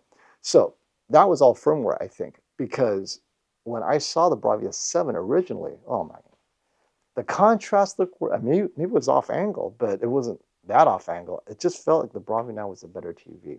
Now, this affects all TVs though. So the firmware, every TV has firmwares, right? From the QN90D to the Hisense U7N definitely needs firmware update. I've let them know what it needed. So should we have one last round before the end of the year? So let's see. In my studio now is the S95D, the QN90D, Bravia 7, QM8, Bravia 9. I have the new Panasonic W95 and the Hisense U9N. I'll see if I can fit in something. Maybe. I'll try to fit in something. I'm actually doing one right now with Panasonic. Panasonic's actually pretty impressive. And guys, at $799, if you look at the chart, $799 Costco Panasonic W95. If that's your budget, get it. It is such a good TV at that price. I mean, it's trading blows with the QN90D and the Bravia 7 easily, and it's only priced $799 at Costco. It's like best deal at Costco right now for a 65-inch, no doubt. Johnny asked, okay, now I need to know, how good is the Hisense U8N? Not as good as the QM7 or the QM8. I'll tell you that right now. We're talking, apples to apples in terms of pricing. That's why they dropped the price. Now the U8N at $899, I would still get the TCL QM7. The U8N is slightly better shadow detail, slightly better skin tone, but the settings and the tone mapping, for me, HDR, it's not great. Now, if you're just watching news, sports, old TV shows, U8N is great. Indistinguishable, right? Actually, skin tones are better, slightly more natural colors, but HDR tone mapping needs to be addressed. Dynamic tone mapping has to be turned on, and you got to make sure it stays on because that's how it looks its best. But even then, its tone mapping is not perfect. Well, nothing is perfect, but it's not as good as the QM7. So it depends on what you're watching, Johnny. If you're watching mostly old TV shows, YouTube, Netflix, not a lot of challenging HDR, the U8N is fine. It looks great. It looks indistinguishable. It's when you push it, it's when it starts to fall apart. But also know that your setting has to be correct. Out of the box, make sure the dynamic tone mapping is on out of the box.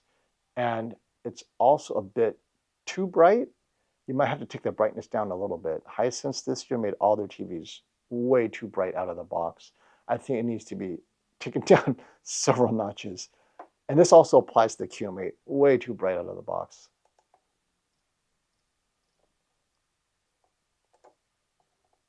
Sean has a take on reference. My take on calibration is the reference monitor, everything is best suited for big movie screens, movie theaters, where everything has to be perfect, be it brightness or color, but the same thing may be dull on a TV as it's small. That's a good point. Reference monitors are made to be used in a very dark room. So if you're in a bright room, don't get it calibrated to reference because it'll be way too dull. And you're going to ask the guy, hey, can you calibrate my vivid mode? And they're like, what? Vivid mode? I don't understand. But pretty much, yeah. A calibrated TV is intended to be watched in a dark room. That's a good point. Many people forget that. They get it calibrated in a bright room full of sunlight. Like, wait, doesn't that defeat the whole purpose? Marvelous transformations, thank you. What's your opinion on the Samsung 85-inch QN900D? I only paid $3,800. Wow, not bad. I have the QN990D soundbar, excellent, and a PS5 Pro. I think this setup is amazing. So, the QN900D, I've had that TV for a long time, and there are two things that I think need to be addressed. One, the color saturation on my TV, it could be unique to my TV, feels like it's undersaturated. So I use the, what's it called? The color boosting. Marvelous. Play with color boost between low and high. I think that gets you the accurate color saturation. It feels the QN900D just doesn't have enough color. So that was one issue. Second for me was that, and this is not gaming, this is just watching HDR content. The second issue was that I felt that the QN900D could be brighter, but it isn't. But that's about it. Color saturation and the brightness. Everything else about it was phenomenal. I like that TV a lot. Motion was great, obviously. And gaming on an 85-inch 8K TV, PS5 Pro, I think right now the one game that everyone says looks great in 8K, Gran Turismo, right? It received an update. I hear the 8K is supposed to be very usable. Dude, please play Gran Turismo with 8K on your 900D. Let me know how it looks. That would be one reason to get the 900D, is to play Gran Turismo in 8K on it. Let me know. Do you see a difference, right? I mean, I don't think you should, but hey, the guys at Digital Foundry says it works, so we'll see. I mean, they couldn't test it because they didn't have the 8K TV they wanted to test it on, because I think they do video capture. It's only 4K, right? So try it on your 900D and you can tell us how does it look. But yeah, you have a great setup. You really do. But also consider turning on color booster. It should look better. Okay, Shane. YouTube TV and sports, 1080p, don't look as good on the S90D as it does on my old Sony. Will the G3 look better? Interesting. Okay, maybe it's not bright enough. The G3 will be brighter than the S90D, but the X900F isn't that bright, so I'm wondering what it is. YouTube TV and sports, maybe it's maybe it's the low bitrate upscaling. So, or low bit rate processing. Yeah, G3 should look better. Try it on the G3. It's possible that the S90D is not managing streaming processing as well with low bit rate content, and that's a possibility. That was a struggle with the S90C. So yeah, try it on the G3. It should look better if it's streaming content. But if it's high quality content, it should look the same. But then I'm shocked that your old Sony X900F manages that better. So I don't know. Maybe skin tones? Maybe the S90D doesn't have natural skin tones you're used to? Interesting. But before you, well, tell me what is wrong with it actually. When you say it doesn't look as good, is it color undersaturated? Does it look the motion? Does it look not as sharp, kind of pixelated? Let me know. Nova, thank you for the super chat. $700 Q7 or $1,000 QM7 75-inch. Definitely the $1,000 QM7 if HDR is what you need. So QM7 is mini LED, full array local dimming. It has all the good stuff.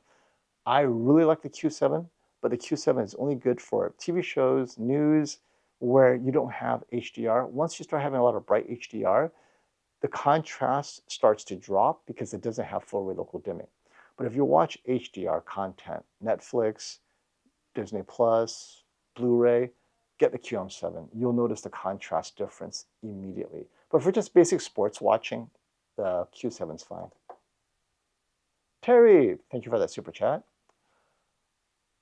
My first live show, welcome. Looking to buy my first OLED TV today. Oh, yes. I love it when I hear that. I am a fan of LG, and I know I want a 77-inch screen. Also want a soundbar combo. Looking at the G4, C4 soundbar. Okay. Now, the question is this. I understand the G4.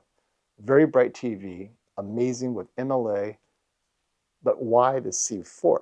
If you're going to take a price down, meaning save a little bit of money, consider the 77-inch B4, right? So now the B4, you're saving real money where the image quality is near identical to the C4. Now, for gaming, I understand. The C4 is better for gaming, right? It's got the 144 hertz panel, but if it's just basic streaming and movies, it'll be indistinguishable between the C4 and the B4 more often than not. The G4 is definitely bright, great for sports. It holds on to its brightness for hockey longer than any other OLED TV. So it would be the G4 or the B4, right? B4 for value, G4 for outright brightness and performance.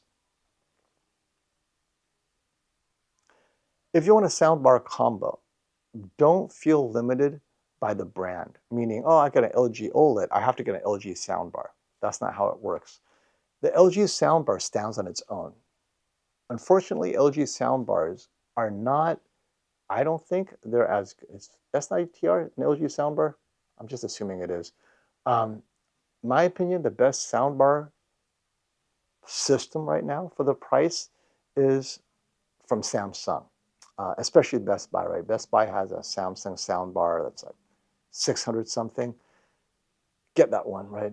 If you click on my link that I pinned to the top of the chat, scroll down the chart, I linked the Samsung soundbar. That one for the price, 600 and change, it is a very good soundbar. Comes with a subwoofer, comes with the surround satellite speakers. It's not as loud as their flagship, but definitely loud enough for most people. Try it out with the B4. I think that gives you the best bang for the buck. Get the G4 if you really need that brightness. That's how they're separated for you. Now, if you're a hardcore gamer, obviously G4. Yeah, let me know what you get, Terry. Right, let's see, get caught up with all these questions. Bravia 7, $1,000, QM7 700. So close. Wow, I take the Bravia 7. I was just thinking, it did not compute that the Bravia 7 is only $1,000. At $1,000 for a 65-inch Bravia 7, I would get the Bravia 7. I would, right? I would feel that it's worth the 300 because I know what I watch. But, big but, if all you watch is sports, news, basic streaming, you don't care, QM7 is fine. Save the money. But if you watch movies and you're a stickler for shadow detail, you watch dark, moody movies, the Bravia 7 is easily one of the best shadow detail TVs you can get right now, and that's compared to an OLED as well. They do such a good job. OLED is slightly better, obviously, but if you need that brightness for sports, the Bravia 7. So that's why I choose it. I watch all types of movies, including dark, shadow detail type movies.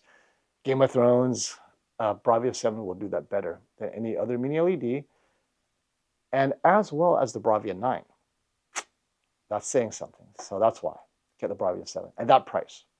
If it was $1,500, I'd get the QM7 because now that's too much.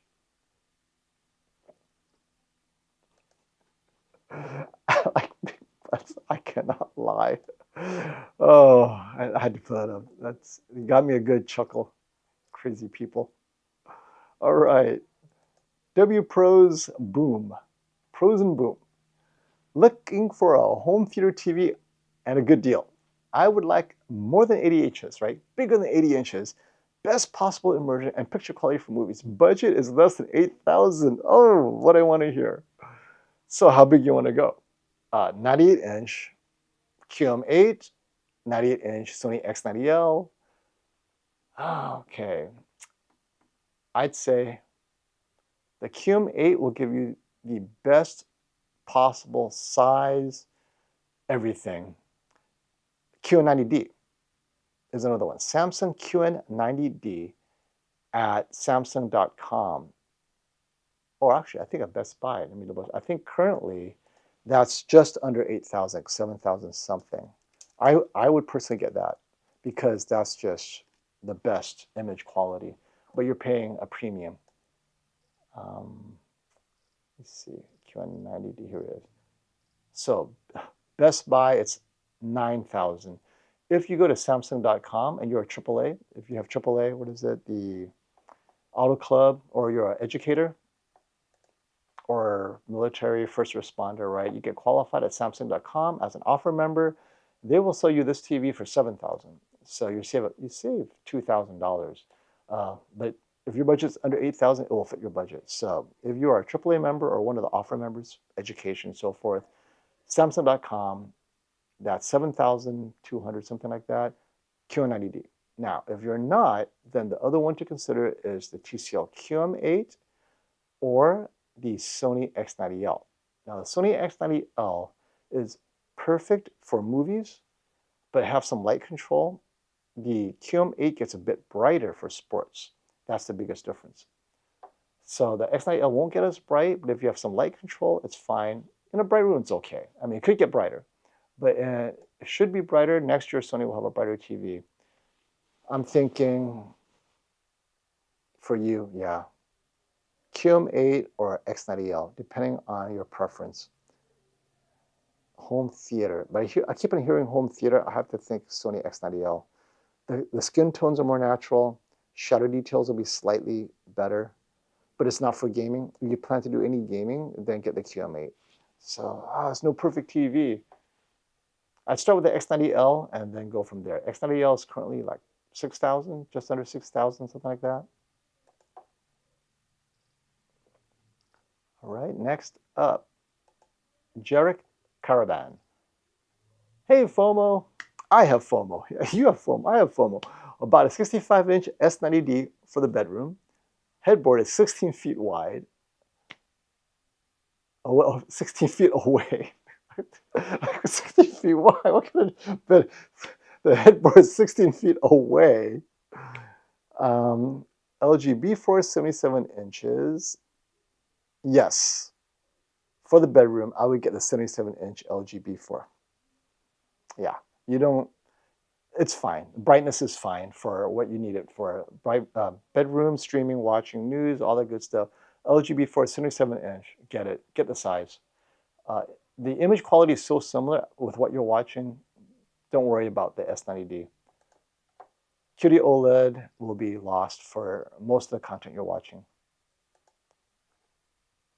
Hey, Sean, I feel the Bravia 9, thank you for the super chat, and the Q900D TVs, 85-inch and above, can do justice to them, right? So, yes, small size, they lose some of the impact. The pop and vibrancy really shines on these 85-inch screens and above. Sean, that's why people are going to 85-inch, right? I mean, at all price levels, right? Flagship, all the way down to the $2,000 budget. That's why the TCL QM7 is sold out. Honestly, I didn't expect it to sell out, and it did. I woke up this morning, I'm like, okay, let's see what the price adjustments are. What? The QM7 is no longer available. What happened? Sold out. Not 8-inch, sold out. Because $2,000 is a really good price. Mike, thank you for that super chat. Looking to buy my parents a 65-inch TV for Christmas, under $1,500. They watch mostly YouTube, aren't power users. LG C3, the Bravia 7 overkill.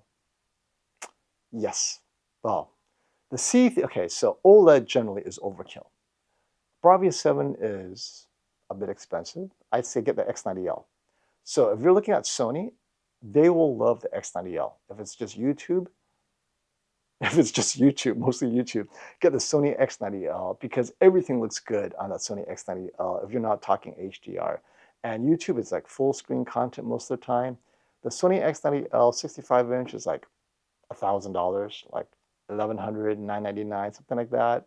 And the skin tones are natural. They love it, right? It's not super bright. So yes, Mike, Sony X90L, don't look back. Now, I'm trying to think. B4 is another alternative. The LG B4, but that's 55 inches. The 65-inch, I think, is like 1,200, 1,300. Well, 1,200 is a C4. Might as well go with I think the B4. I want your TV to last too. Try to think.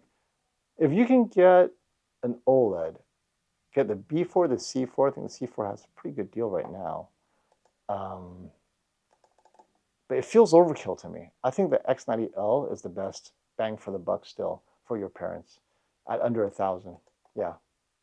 Sony X90L, they'll like it. Mad Monk, thank you for the super chat. Is upscaling that much better on the G4 than the S90D?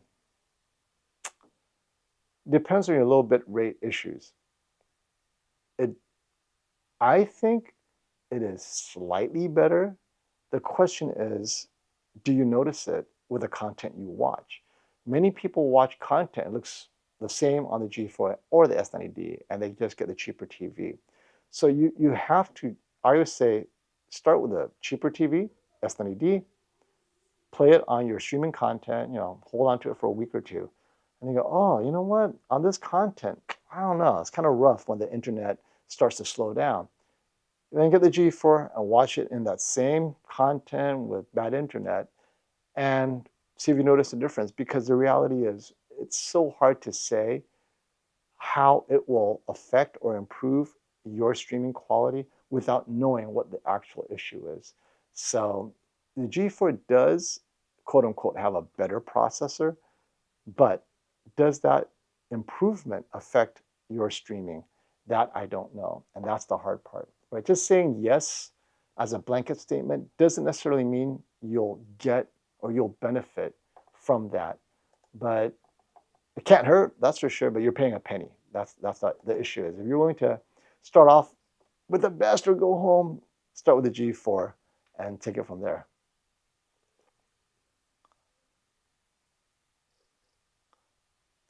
Okay, don't get the Bravia 3 for your parents. I had to. I saw this. The X90L has full reticle dimming. The Bravia 3 does not. The X90L will have better contrast, will be brighter. Just everything about it is one step better than the Bravia 3.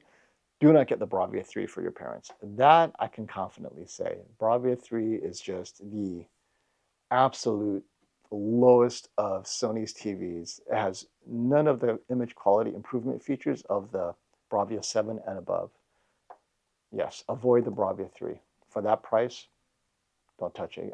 I'd get the TCL U7N before I get the Bravia 3. All right, JM.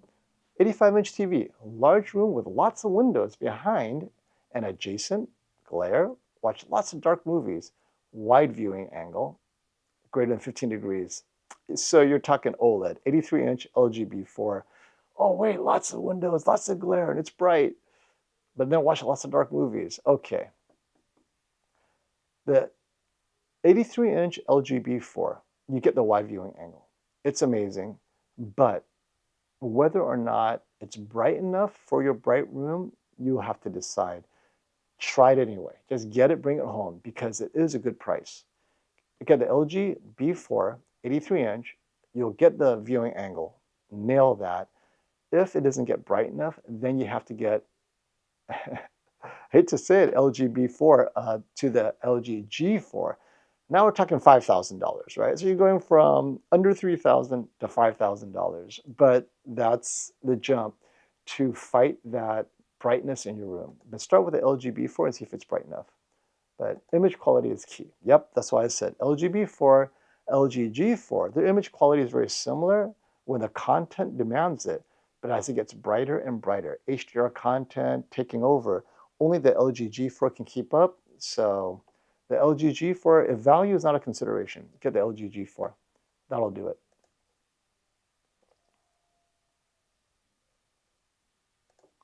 TCL QM8 B4 in the 77-inch size, living room, blinds and curtains, only streaming services.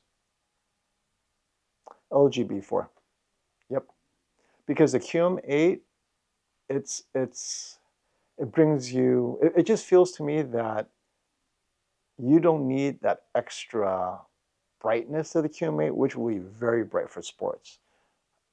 You have room with blinds, you can control the lighting, you're only watching streaming services, but if you don't need it for a bright, we're talking like bright sports, hockey, the B4 77-inch, when you watch hockey, it'll be slightly dimmer. But if you control for lighting, it's not that dim, right? In a dark room, it's fine. The key is in brighter rooms, it may be too dim for some people.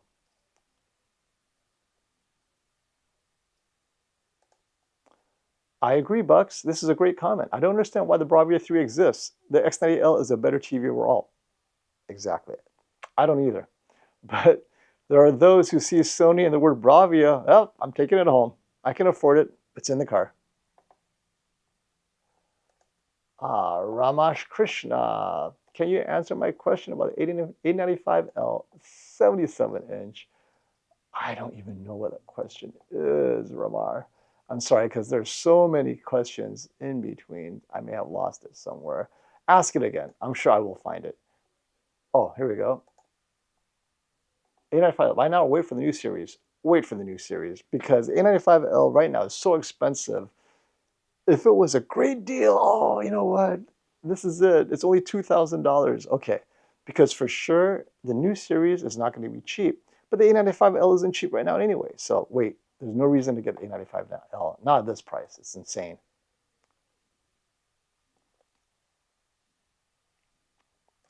Oh, JM, your budget is $2,000. Okay, let's see.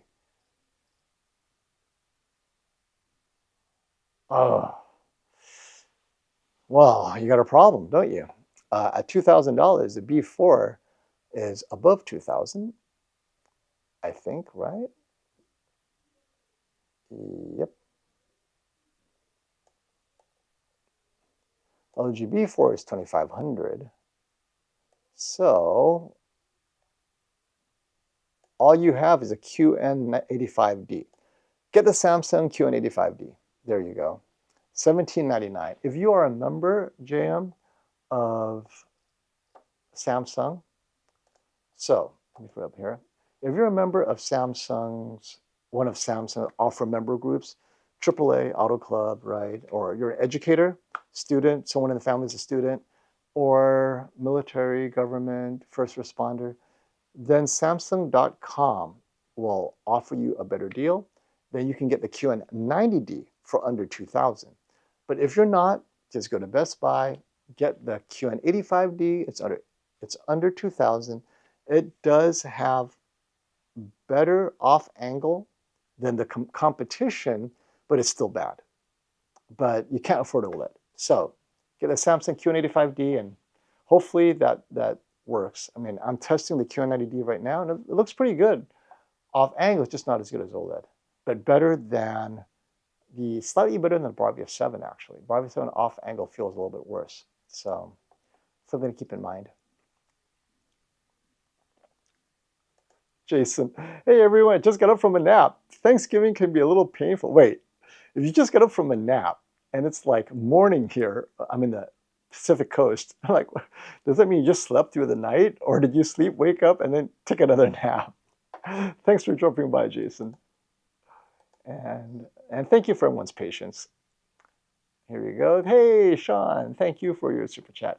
I meant was many TVs may look good even in 65 inches, but the Bravia 9 8K TVs and 8K TVs will only flex their muscles at 75 inch and above. I may be wrong. Okay, Sean, so yes. So what we're talking about are flagship TVs, whether it's 8K or the best of breed among 4K TVs, like the Bravia 9 or the G4, right? These TVs look even better, larger. And I think there's some merit to that, because the XR processor on the Sony, now you have space to really flex. Now, it could work both ways though. The larger your TV gets, the larger the TV gets and the brighter the TV gets, the worse motion issues become. Meaning that same motion issue on your smartphone, right? So smartphone, if there's stutter on the smartphone, you're not going to notice it unless it's really bad. But it's like, oh, you don't even notice. It's very tolerable. You take that same stutter, you put it on an 85-inch, oh, unwatchable. People walk out of the room. And that's the issue, right? Is the larger your TV is, every little bit that's manageable on a smaller TV becomes much worse. Motion issues, shadow detail issues, right? Just everything. And tone mapping issues, you'll notice that. So when the best technology that's on a small TV is not noticed, on a large TV side by side, it becomes noticeable. So that is a good point. I think that XR chip can really flex its muscles on the larger TV, and it allows the Bravia 9 to really separate itself from maybe the Bravia 7. Like, I didn't have the 85 inches side by side. Maybe if I had the 85-inch Bravia 7 next to the 85-inch Bravia 9, suddenly there are issues I did not notice between the two TVs at 65-inch. Suddenly 85 inches, like, wow, that 7's terrible at 85 inches, right? So yes, I agree. I think a lot of these improvements, you have to be at a larger size to really notice. I mean, 98 inches, how many issues will arise at 98 inches now, right? Slava, great question. 77-inch S95C or the LG C4, same price. I would take the 77-inch S95C. Two primary reasons. One, vertical banding issues, uniformity, DSE. Second, brightness. The S95C is brighter than the C4, and it should have better uniformity. The C4 is still WOLED, both great TVs, but for normal content watching, right, not crazy gaming requirements, the S95C is a better TV. I would take the S95C.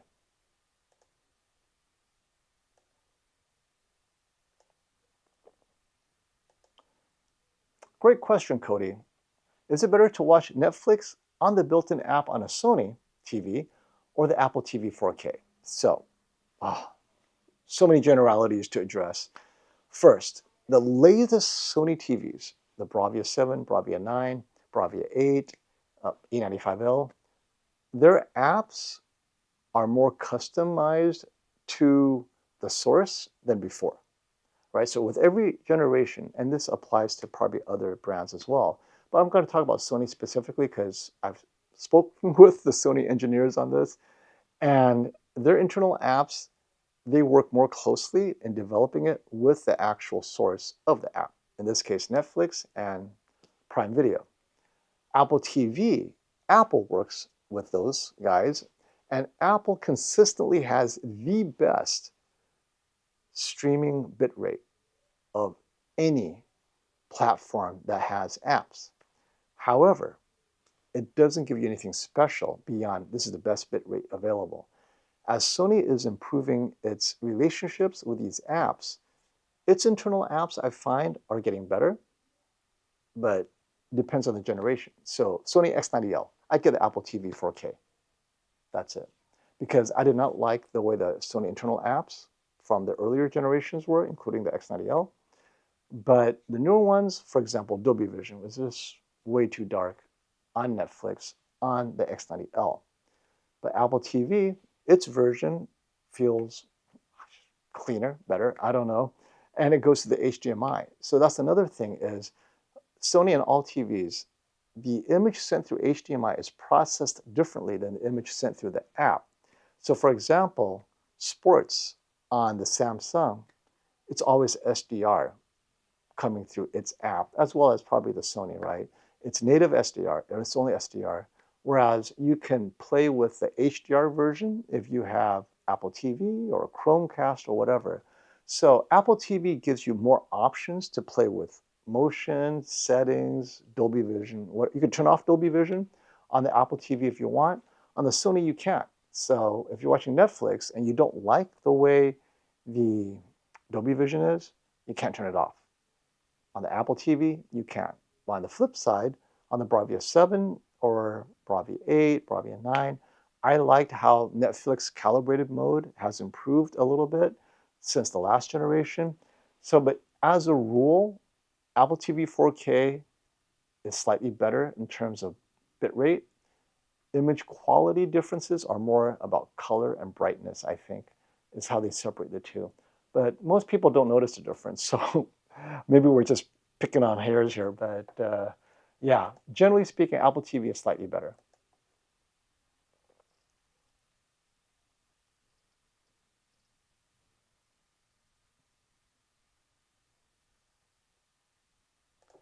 I only see the C4 for $1,500, but the B4 for $1,200. You know what? Did I get my numbers wrong? Let me double check here. Maybe it is wrong. I don't know. I thought I double checked this morning. So look at the LG C4 prices real quick.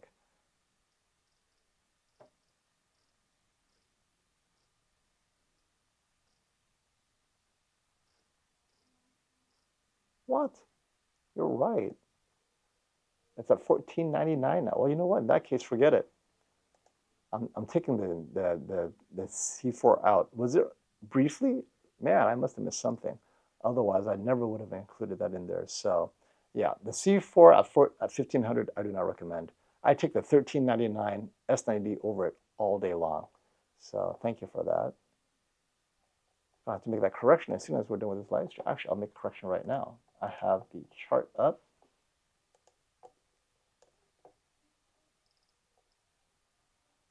Okay, LG C4, you're off my list again.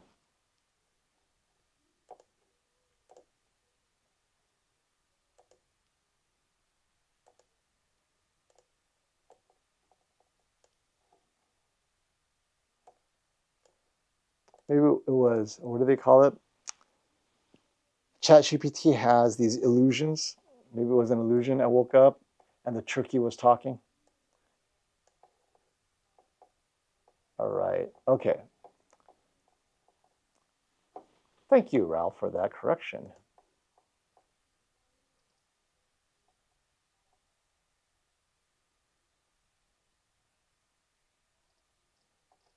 All right. Oh, so many questions.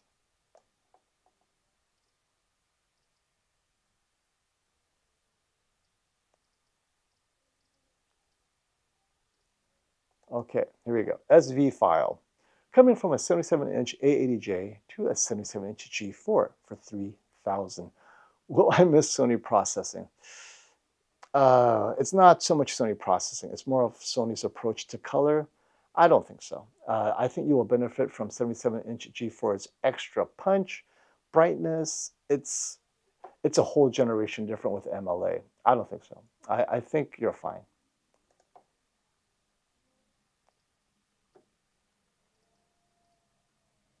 Congratulations, A95L open box for $2,100. That's a very good price. Now, I was wondering, maybe you should have asked them for an extended warranty. Maybe they'll throw that in because it is open box, right? Best 85-inch QLED on the market, like 85-inch LCD TV, Bravia 9. The Bravia 9 Mini LED, QLED, all the same to me, but the best would be the Bravia 9 in my opinion, among non-OLED TVs. LG C4 or Bravia 8 OLED 77-inch, budget under $2,500. I take the LG C4.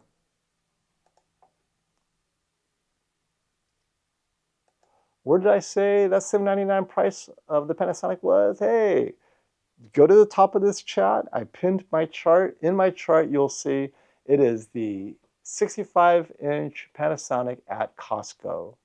Online only. So yeah, don't go to Costco, just go online if you're a member of Costco. Yeah, sadly on Amazon it's like $12.99 still. Hey, FOMO, 100-inch U8N 3000 or 98-inch QM8 at 4000. I would take the 98-inch QM8 at 4000. Yep, I would.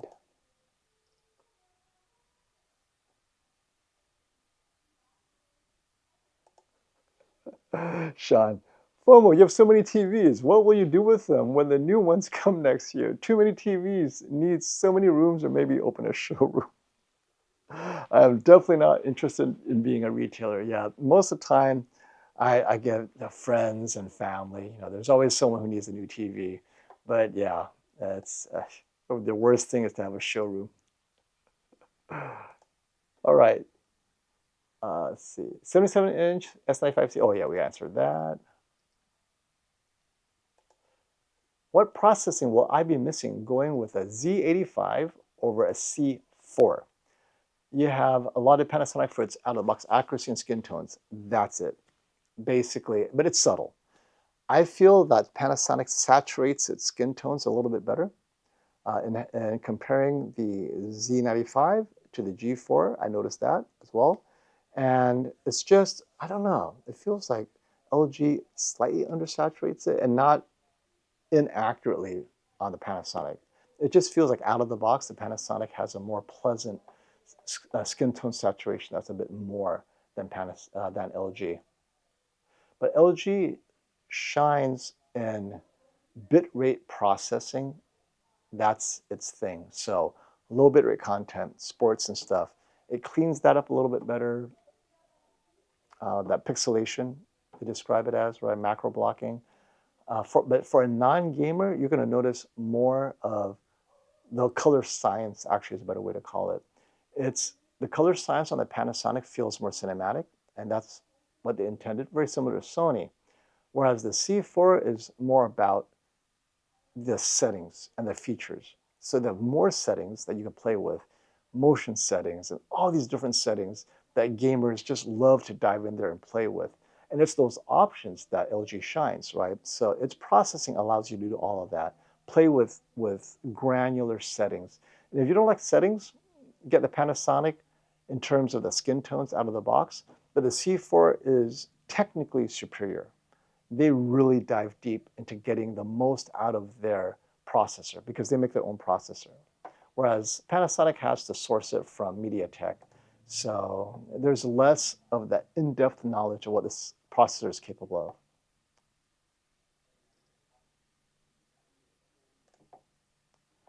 Best 55-inch TV for movies right now. Looking for a C4, but maybe going S95D instead. Will it be different? Yes. The obvious differences. Brighter in sports, if you need that brightness, it's there. HDR impact is brighter. Color luminance is brighter. It's like a G4, essentially. The S95, you're going from a C4 to a G4 with better color luminance. That's why I would choose the 55-inch and better uniformity. That's even more important, right? You don't have the banding, color banding issues of the C4, so yeah. All you're missing is Dolby Vision, but I don't think it's important.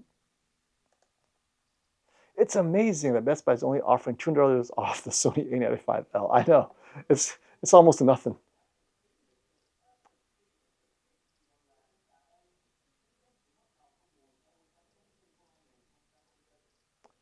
All right, let's answer your debate, Arvind. Debating between an A80L Bravia 7 and Bravia 8. Only used for movies and streaming, not much sports or gaming. Okay with a 77-inch, but would prefer a bigger screen. Get the 85-inch Bravia 7. There you go. You're done. Enjoy it. You'll like it. The 8 and the A80L are OLED TVs, but they stop at 77 inches. The Bravia 7 goes up to 85. You will enjoy the immersion, and the image quality is very good. So McFly has a question. Hey, FOMO, there's something going on in TV testing that bothers me a lot. Yeah, sometimes it bothers me too. You and others do comparisons in their respective most accurate preset, which I get. But listen, by setting the TV to any, wait, let's go to the next. Any preset that limits its brightness, it's per definition limits its dynamic range capabilities. You should always get it to the brightest setting and then adjust the picture from there. I guarantee you, okay, that every OLED will perform better in LED comparisons. I tested it myself, it's true. Okay, so let's look at this original point here. Okay, so I think this is kind of the meat. All right, so let's talk about its most accurate preset, right? Filmmaker mode, or on the Sony, professional mode. But let's talk about accuracy first. So let's put the word most accurate preset aside. If the content, and this applies to OLED, non-OLED, doesn't matter, right? Mini LED, LCD TV, all of them. If the content is 200 nits, this is the content. The creator intended it to be 200 nits. The TV only needs to do 200 nits, and that's what it is. Okay. In its most accurate mode, all TVs from OLED to Mini LED will be able to produce this content, right? 200 nits is very doable by all TVs. And in those scenes, you're right.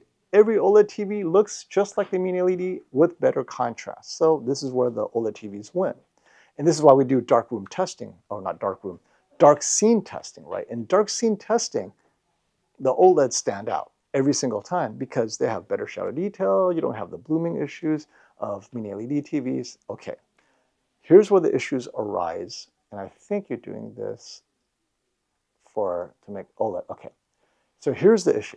When the content exceeds the capability of OLED, in its most accurate mode, OLEDs obviously can't perform because it can't do that. But if you put it in its brightest mode, it still cannot perform because there's only so much brightness it could put out. So Sony A95L, not a super bright TV, or the LG C4 or the B4, right?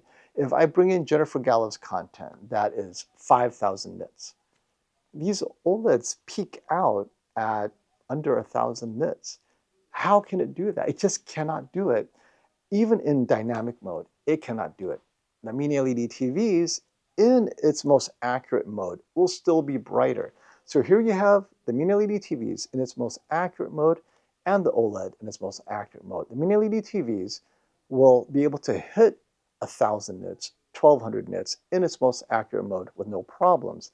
Now, if you put it to what you're saying,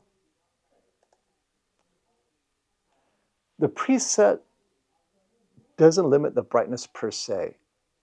The presets limits the color over saturations in terms of how does a TV get brighter, quote unquote brighter. It pushes the blue and the green. Suddenly the whites get whiter, brighter, but then you're not really watching that image the way it's supposed to be in D65. It's no longer accurate to the creator's intent. So if your goal is to get a TV as bright as possible and you put them all in vivid mode, I see what you're saying. And this is where the G4 in vivid mode looks like a monochromatic TV. It's bright white with lots of dark colors, but there's no color other than bright white and like blackish, bluish colors, right? But it's super bright, and that's why it's perfect for hockey. I just need to see the ice. I need it to be bright and people moving with numbers and scores. That's it. But ultimately, if you want all the colors to be there, you cannot use any other mode. But it's accurate mode because the red will not be red. It'll be pink. Or the saturated green will be like a light green, right? It's no longer olive green.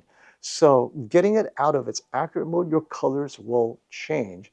And so if you only need brightness, great, but we don't talk about brightness, right? We talk about skin tones. Skin tones will be all screwed up. Suddenly, this bright, non-accurate mode is like bright pink skin, when maybe it should be more subtle, right? You know, freckles and whatnot. So there's no perfect TV, none. OLED, mini LED, but you have to know where their strengths are and then adapt to it the way people would watch it, right? So that's why I try to put it in the context of the content. Again, this content, it's not important to have all the subtle colors because for heaven's sakes, he's just playing tennis, right? I just want to see the ball. So it really depends on your content, but yeah, I get your point. I get it. And let's jump to the super chat. Thank you, Sean, for that follow-up. FOMO, which has been the best OLED TV you have seen the last few years and the best LED TV? Has this year been the best, or which year was the one which was revolutionary, where all companies brought out their best? I would have to say the first time QD OLED was introduced, S95B, that was revolutionary. So S95B, but obviously the following 2 years, they kept on improving it. So every year, both OLED and mini LED improve. So revolutionary S95B 2 years ago when they introduced QD OLED. And then G3 was a brightness revolution among OLED. I've never seen an OLED TV get so bright, not even QD OLED. And this year's G4 was, incrementally upgraded. But the G3 with the MLA first time, I'm like, yes, MLA definitely solved the brightness problem. And among non-OLED TVs, this year's Bravia 9 was the first time I felt like an LCD mini LED TV finally brought a TV that's so close to OLED that most people would not notice the difference, right? In many of the content. But, there's still obviously shortcomings, but the Bravia 9 is my current top non-OLED TV. But before the Bravia 9, it was the Q90R. Samsung and the Q90R back in 2019. Man, that thing just lasted. It did so well that the following 2 years, it couldn't beat its own Q90R. I remember my early reviews. The next year was like, what is this? 90 TS? This is not even close to the 90R, right? It wasn't until the QN90A did Samsung finally start flexing again. So for Sony, it's a Bravia 9 and QD OLED from Samsung, and the QN90R from Samsung was quite extraordinary. I'm trying to think. And the MLA from LG. So depends on the generation, but yeah, that's kind of like, I feel like the big jumps were those. Hey, I just bought a 65-inch LG C3 for 4K Blu-rays, streaming, and PS5 gaming. I'm going to use it in my bedroom with blackout curtains. Did I choose wisely? Thank you for the super chat, Cynthia. And the LG C3 PS5 gaming. Yes, you did. It's a very good TV. You'll enjoy it. I'm trying to think. The bedroom blackout curtains, yeah. It's as bright as you need. Perfect for gaming, no complaints. The only thing is, if you notice vertical banding or DSC, right, the gray, green in certain scenes, then you may have to consider going to a QD OLED. But if you don't notice it, that means you've won the panel lottery and you got yourself a good panel. But that would be the only thing that may leave you unsatisfied at some point.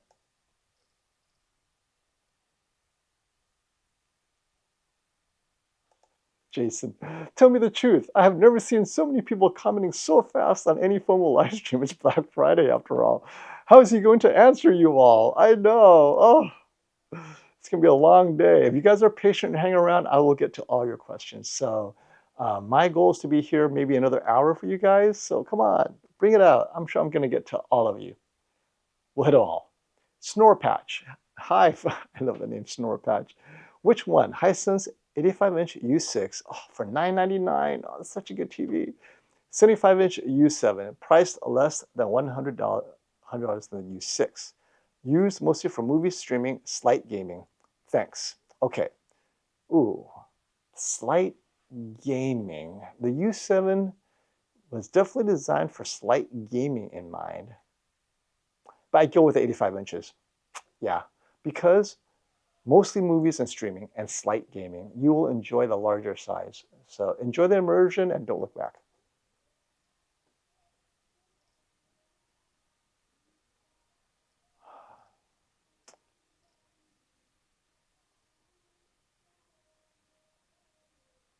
All right, Scott. Help. I'm here to help. I can't decide between the 55-inch TCL QM7 $499 and the 48-inch B4. Oh, such different technologies. Oh, Scott. Okay. Clearly, you're okay with a small TV. What's your use case, Scott? If it's mostly, okay, if there's any gaming involved, the B4 might be better, but that would be if you have some PC gaming in you. I think the QM7 is fine for gaming, personally. Fine if it's just console, PS5, right, casual gaming. If it's mostly news and sports, get the 55-inch TCL QM7. If you need off angle, like you have it, you're walking around the room, and you're watching TV while you're cooking, get the LG B4. The QM7 is significantly brighter. So if it's in a bright kitchen or a bright mixed-use room, the QM7 brightness will be able to easily fight the ambient brightness there. But yeah, it's got to me your use case. I do like the B4 a lot, but it is 48 inches kind of small. But if you're walking around the kitchen again, off angle is something that's important to you, then LG B4 would be better.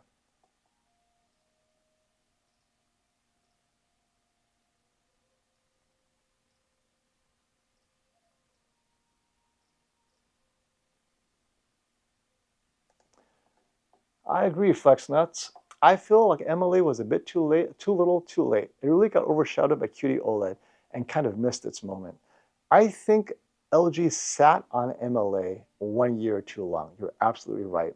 When the S95B came out, would have been the perfect time to strike with MLA. It would have buried the S95B because it only came like what, one size, and Samsung didn't even bother marketing it. It would have been hidden. but instead they waited until after QD OLED got everyone's excitement up. Yeah, no, it's all timing, right? Life is about timing, and I think they missed that one.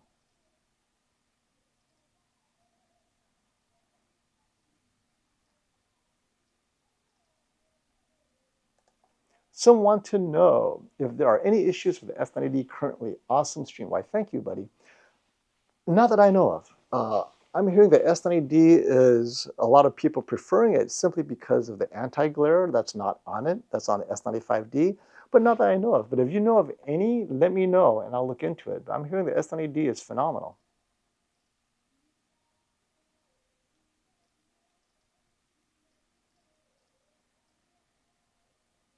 A lot of great questions here, my friends. Trying to going through it right now. Uh, oh, time to go to bed, Sean.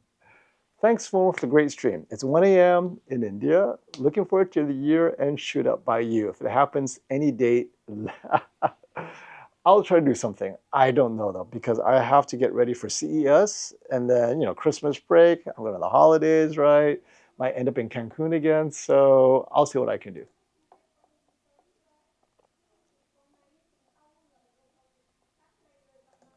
All right, Mars.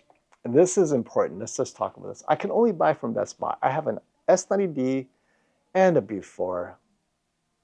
I've seen a lot of reviews saying their TV dies after some time. What do I do? I can safely tell you that no matter what the TV is, you're going to get a lot of these comments. Not to say they didn't die, but TVs are not made like they used to. I always tell people try to budget an extended warranty. Now, I like Best Buy because if you're a total member like I am, if it dies, so what? In 2 years, you return it, they'll get you a replacement, whatever. They fix it, it doesn't matter. So being a Best Buy total member, it should not be an issue. Now, if you're saying, well, what do I do after 2 years? Like 3, 4, 5, it doesn't matter what TV it is. If you look at ratings, right, they're having their longevity test, their TVs are dying regardless of the technology, right? You got LCD TVs dying, you got OLEDs with burn-in. I mean, it doesn't matter. It's what it is. Get an extended warranty no matter what TV you get, unless it's a cheap TV, you replace it every 2 years anyway. So with Best Buy, you buy it, you're covered for 2 years, and after the 2 years, you have to consider, should I get an extended warranty? So the S90D or the B4, the B4 S90D, I cannot even guarantee which one will last longer, honestly, Mars. Just get an extended warranty is what I do. So get the cheaper one, like the B4, and then buy an extended warranty, and now you're covered even beyond the 2 years that Best Buy offers you. And that'd be my recommendation because clearly you're afraid your TV will die.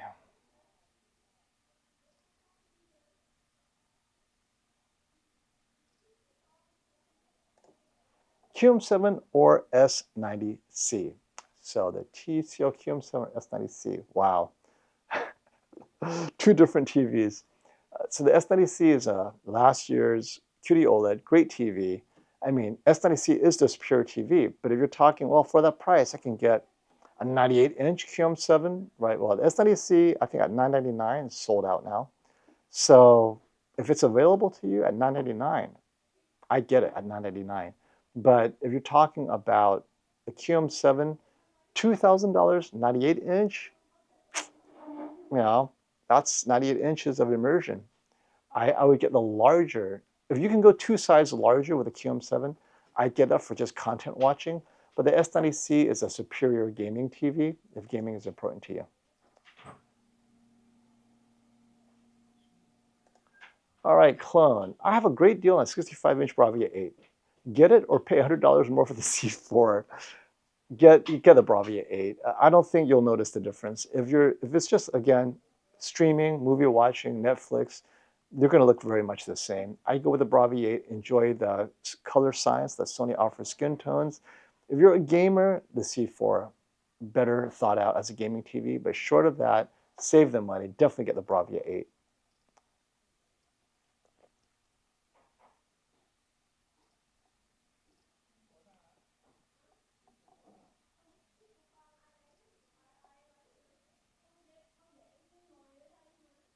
Ah, yes, the G4 is so expensive. It is. And If you don't need, well, it's got the 5-year warranty. So drop down, get the extended warranty on the B4, and you're good to go.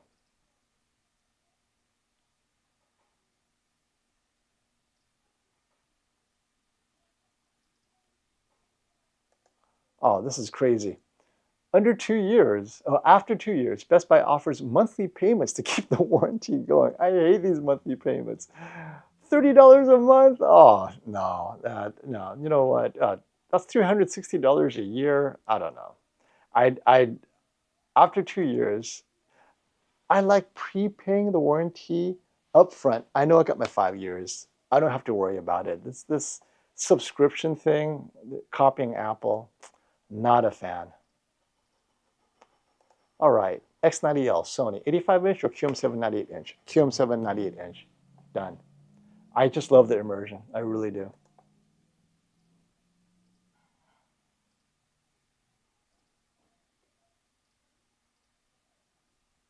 And Sean, you're not in bed yet. Which date is CES? It's January 7th that week. Good night, FOMO. Thanks for a great show once again. You're welcome. And thank you for the super chat, Sean. Yeah, it's the end of the first week of January, CES, like January 7th or something like that.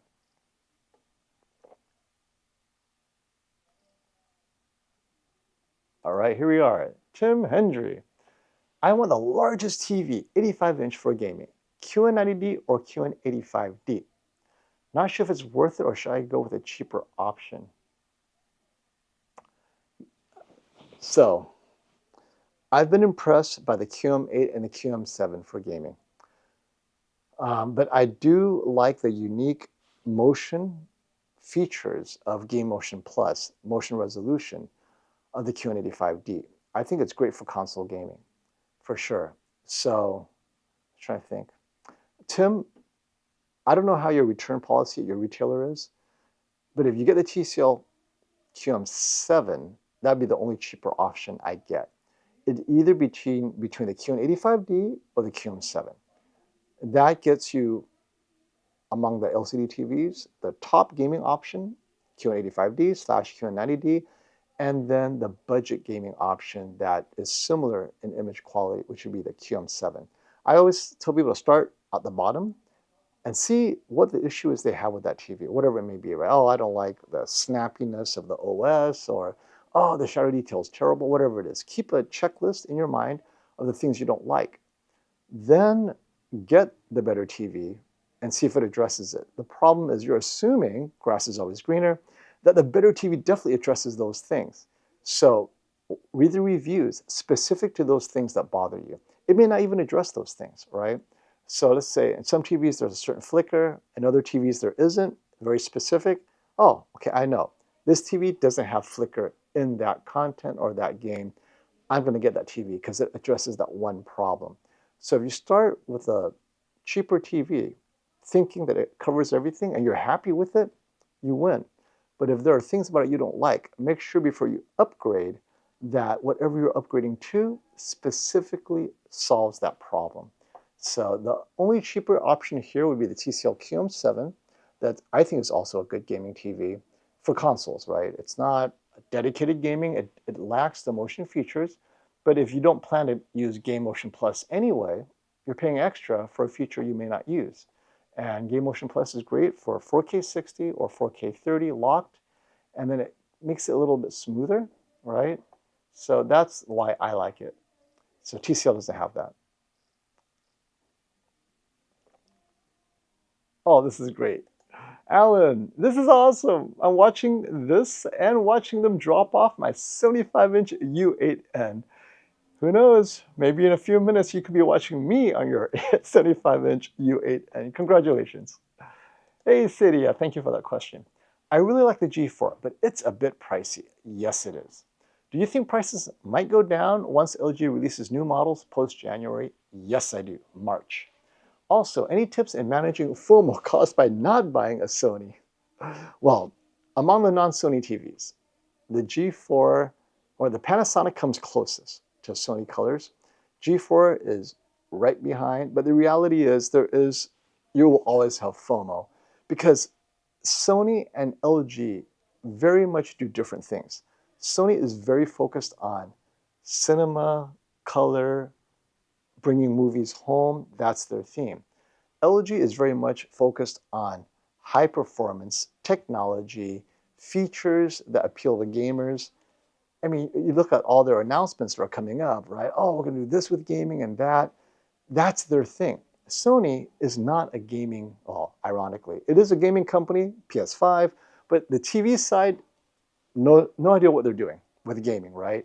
I'm just happy they have a game bar type setting now, but it's just not the same level as LG. So those in the Sony camp have FOMO too. They're like, but am I going to miss the LG G4 gaming features, right? And so Cydia, choose what is important to you.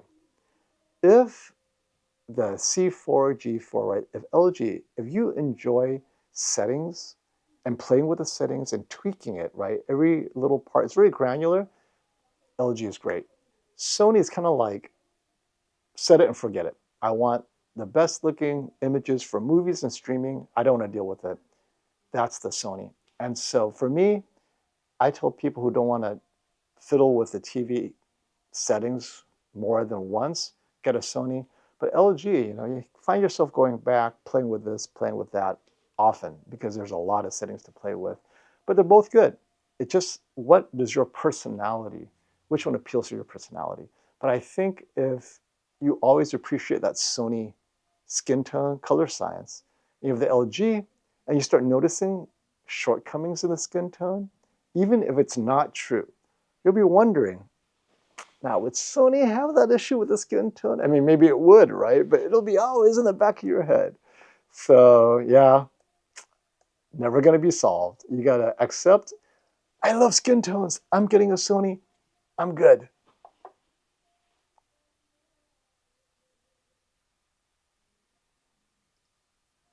Yeah, this is a good one. Here we have $400, which is less than $9 a month for a 4-year. Yep, I agree. This is why I like getting it negotiated and done at the beginning. None of this $30 per month business. That's ridiculous. Oh, this is interesting, Jesse. The Sony Bravia 8 is Sony's best gaming TV due to lacking the cognitive XR processor, giving the Bravia 8 Sony's lowest latency. Ironic, isn't it? Now, I don't know if this is true or not, by the way, Jesse. I mean, I've heard it said. I haven't tested it because I don't like testing latency. But if this is true, how ironic is that, right? Was it one man's trash is another man's treasure? And in this case, the cognitive processor XR is trash because it gave someone else better low latency, right? So, or not having it give you better low latency. So yeah, this could be true, and I love it. You can spin it either way. So now the Bravia 8 is the gamer's choice TV, right? But I will say the 7 and the 9 is 1 frame behind in latency when compared to the TCL. So, that's about at least 8 milliseconds. And that maybe it is the XR, but you would think that Sony would disable it, but then again, it looks amazing. The Sony image quality looks really good gaming.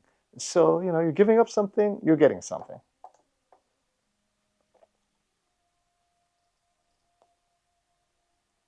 Best TCL 65-inch. Well, it would literally be the QM8.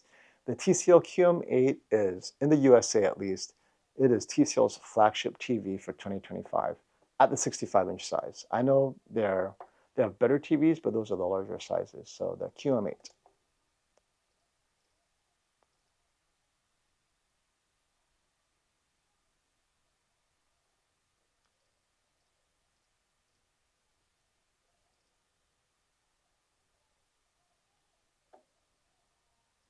Run through your questions real quick. Oh, there we go. Hey, Soul Extreme. Hi, FOMO. TCL replaced my C745 with the upgraded C755. I'm loving it. Is the QM7 same as C755? I don't know. I try to compare it, but it's so hard because they even use different OSs in Europe, I think. So it's close. And If it's a difference of a few hundred dimming zones, don't sweat it. If it is similar, this is why you like it so much. Yeah, it should be very close though. And I highly recommend the C755 for that reason. If it's anything like the QM7, you guys have a great TV. Now, the only way to know if it's the same is look at reviews that count the number of dimming zones.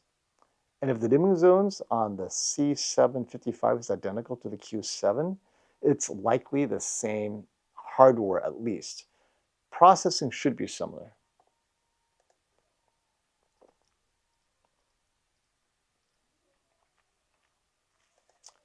And HD TV Test says that the Bravia 8 is only accurate in medium peak luminance settings.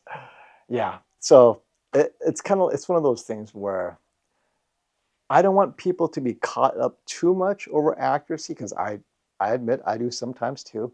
And this is because you will never see these differences at home, ever.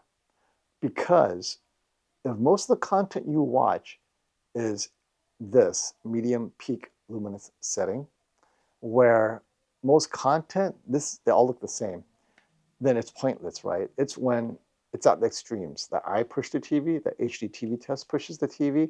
In those scenes where literally these handful of scenes, you'll see the difference. And if those scenes are not representative of what you normally watch, it's not a big deal. But it's interesting, yeah, medium peak luminance setting.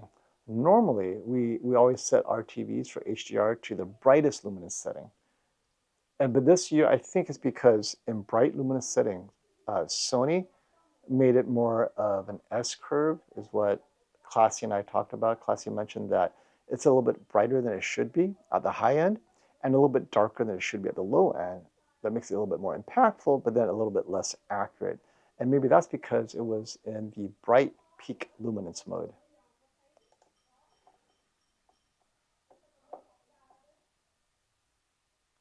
So, and this is a good point, EP. I think Brian Tech Therapy advised the Bravia does have the cognitive processor. I don't know where that rumor started. So I think it started where HDTV Test suggested that maybe it's not there. Sony told Brian that it's there. So, Brian can only tell you what he's been told. But what does cognitive processor mean? Is it literally the same type of processor that's on the Bravia 9 as on the Bravia 8, or is it a family of processors? We may never know.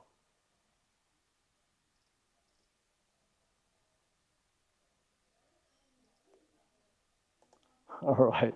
Sean, I can spot OLED from across the room at Best Buy. I'll tell you why, because you're off angle. Trust me, off angle, yes. You can see a B4 from across the room.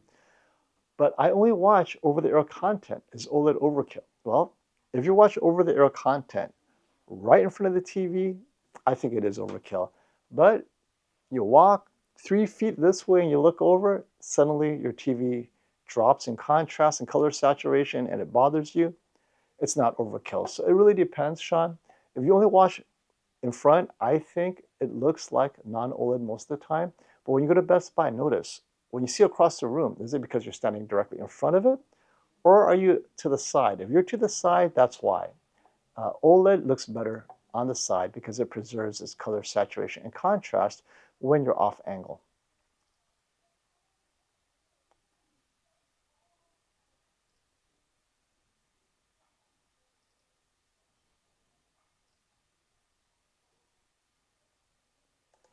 All right, Mars, is there another TV that does good with reflection? The S90 has been the best so far that I've tested.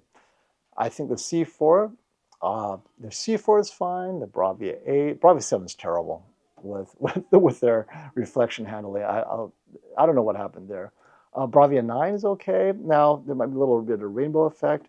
The other Samsungs, right, the QN90D, I think most TVs over $1,000, let's say, they use similar anti-glare. That's okay. And you're welcome, Soul. Thank you for coming by. All right, Jesse, thank you for the super chat. FOMO, what are your thoughts on the TCL Q651G? That's That's this year, so that's last year's Q6. The 85-inch size is on sale, Best Buy for $799. So, I'm trying to think. This is the Q6 is their non-mini LED TV. So TCL does pretty well with non-mini LED TVs. I think that's a good price, actually. So $799, 85-inch. You're getting immersion, and among the budget TVs, I recommend TCL generally. So yeah, go for it. Because other 85-inch TVs for that price will not be better. How about that? So you got yourself the best TV you can for that size and price. It works.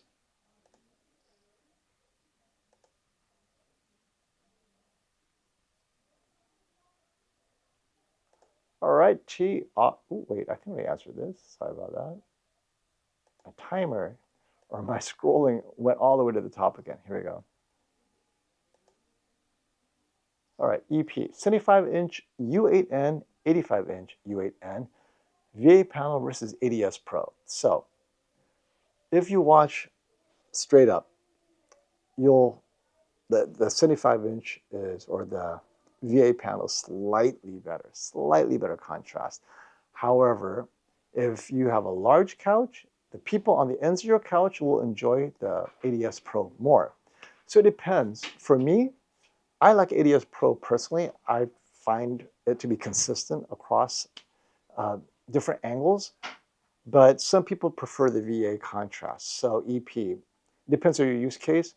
If you're in a room where you walk around, right, mixed use, entertainment room, you don't sit in one place. You watch TV, you're playing hockey, air hockey here, playing video games over there. Get the 85-inch with the ADS Pro because from all angles, it'll look fine. But if you're sitting in front of the TV, I also like the bigger size though. It's kind of hard because the 85-inch, you're adding immersion as well. But so I'd go with the 85-inch for immersion plus the ADS Pro. I think that kind of solves it. If they were both the same size, there'd be a debate. But the fact that the 85-inch is 10 inches longer, I think you'll appreciate the immersion more. And the slight differences in the contrast is not a big deal. The elderly loves FOMO's good looks. I have a story for you guys. This one. So I had one of my floral shirts. Like I did a live stream, and then I was rushing to, I forgot where I was, like Target or Walmart or something. And I got all these compliments about my floral shirt, and they all came from these little old ladies in a walker. And my wife couldn't stop laughing. She's all like, I'm like, why are they complimenting this shirt? She's like, oh, you don't understand, right? When you get older, you see bright flowers and stuff, and it gets you excited. Like, oh, great.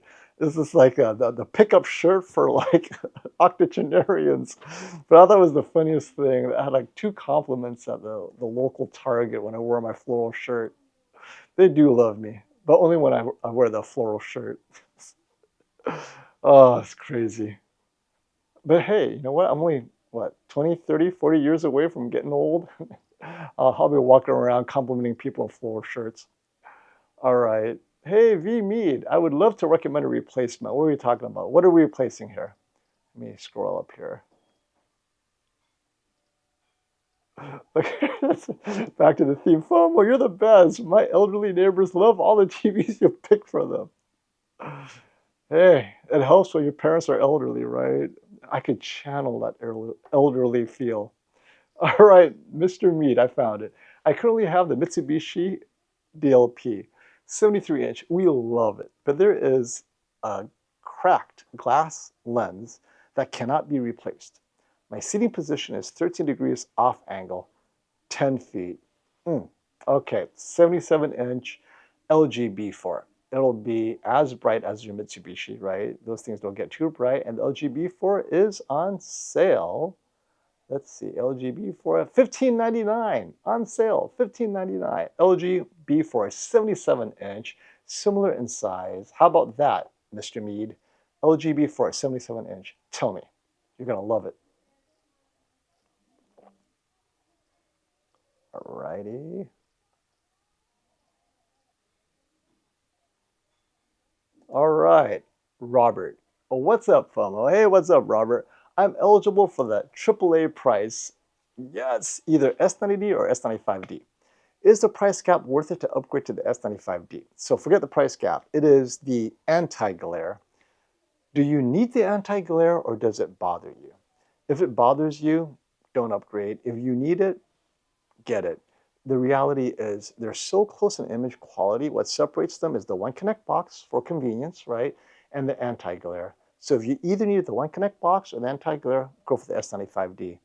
Light controlled room, so yeah, you don't need that extra brightness of the S95D too much. Streaming, gaming, and sports. What soundbar to pair with? Okay, so I'd say let's get the S90D because you have a light controlled room. And then the soundbar is definitely the Samsung Q9. Well, it depends. If you're at AAA, try to get the bundle deal with a 990D, or they have a step down, the 910D, but either one works. You got the subwoofer, but I really like the 990D. So see if you can negotiate the 990D down a bit. If the 990C is still available, get it. The Q990C, when it was available, was like $700 or something outrageously cheap. So the best to pair it with is either the 990C if it's still available, or the 910D for its price. It's a great price, but it's for slightly smaller rooms. And the 990D, if it's not on sale, man, that's a premium. But they are all good soundbars. Let me know what you go with, Robert.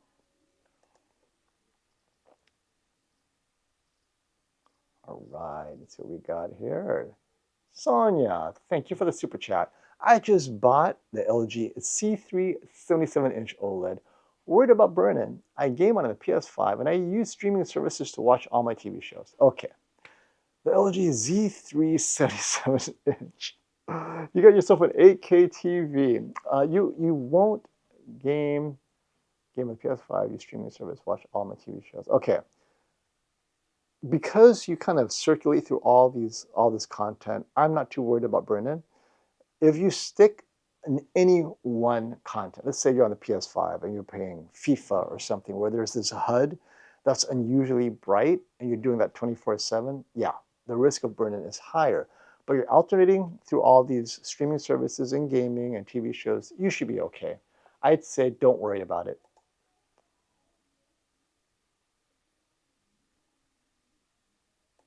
What is up with these weird Samsung models that's not available to, to Best Buy and the world other than its own website? Hi, FOMO. Which one, the QNX1D75 or the 64S93 in a bright living room? I don't know. I'm sorry, Pablo. I am not familiar with any of these models.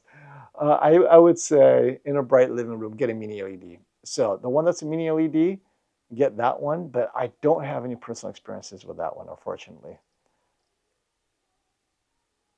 Christopher, S95D or G4 for PS5 gaming and movies. Light controlled room, 9 feet.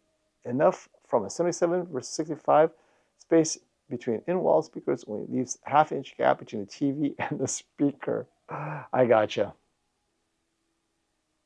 Yes.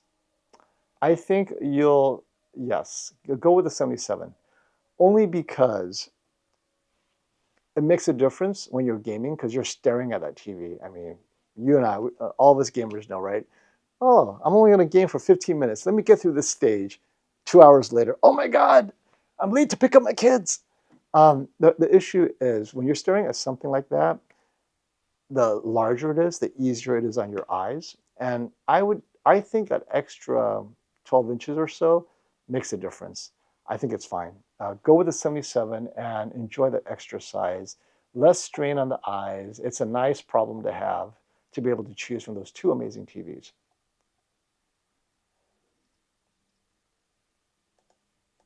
Can you please suggest if I can go with the 83-inch S90D? I know it's WOLED. Whew. Thank you for knowing that. But ahead of time, so I don't have to explain, right? But is it comparable to QD OLED? No. 80-inch is my priority. My options are the C483, the S90D 83. Okay, so when you say is it comparable, I'm being glib. It is comparable depending on what you watch. So you're watching Seinfeld and music videos and just YouTube, me, whatever, they're the same. It's when you start watching or gaming, right? When you start doing some gaming in HDR watching certain content where they push that brightness, only QD-OLED can show accurately. Whereas on the WOLED, you lose some color saturation. It feels undersaturated. It feels as if there's less contrast. It may even feel like there's less of that 3D pop, as some of you may describe it. But that's in those games and content where HDR is being pushed a bit harder. For most content, SDR, old TV shows, sports, actually, yeah, sports. QD OLED is a little bit brighter for sports, for sure. But most content outside of those things, not a big deal. So between the C4 83-inch and the 83-inch S90D, if you're just watching normal content, go with the cheaper TV. I think you'll be fine with either one. Either go with the cheaper TV or go with the one where you enjoy the OS more. Tizen versus WebOS. Those quality of life differences make a bigger difference for you than any minor image quality between those TVs. I mean, I know the C4 is a better gaming option. If you don't game, then it comes down to kind of quality of life differences of those two TVs.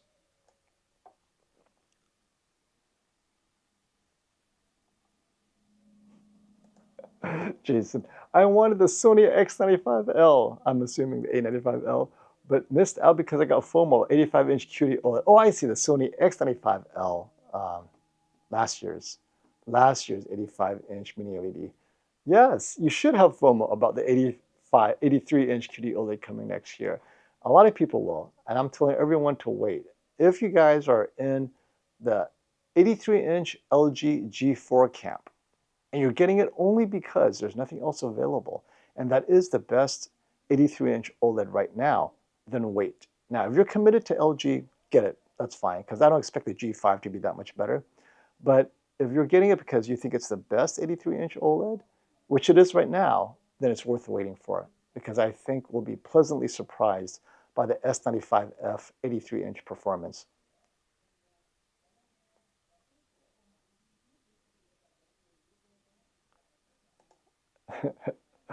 SD. I'm happy with the 990D, but I can't lie. I do have the Sonos Ultra FOMO right now. Oh, what is it about the Ultra you want, SD? Because I know the 990D is good, right? We know it's a good soundbar, but is it because it offers better subwoofers? Like, what is it about the Ultra that's getting you excited? I want to know. I mean, I think honestly, all the soundbars are very similar. As long as they offer the volume you need and enough subwoofers, this should all be good. All right. Wait. I gotta look at this because I saw release cortisol. I'm a big fan of cortisol only because it serves a purpose, but not always good. Human psychology, biology, the brain, constantly scan, illness, dangers, send signal to warn us, stay away. Release cortisol. Yes, cortisol. Your craving for sugar comes from a release of cortisol. Constant basis, mat, stress. Apple, Jelly, did you have a rough Thanksgiving dinner? Releasing cortisol? Oh dear. Tom, thank you for the super chat. Going from an elite plasma to an OLED 65-inch, not a gamer, and in a dark room. What is your recommendation? Not a gamer in a dark room. How about, I don't know your budget, Tom. I would recommend the Sony A95L because you have no budget, right? The A95L, super expensive, perfect for a dark room, is very accurate, but then you also have what's also comparable, the S90D. So let's take budget into consideration. How about the Samsung S90D? Although the A95L might have better skin tones out of the box, S90D, close enough. So depending on your budget, Tom, let me know. But I think the S90D would be my start because it's very similar to OLED level contrast.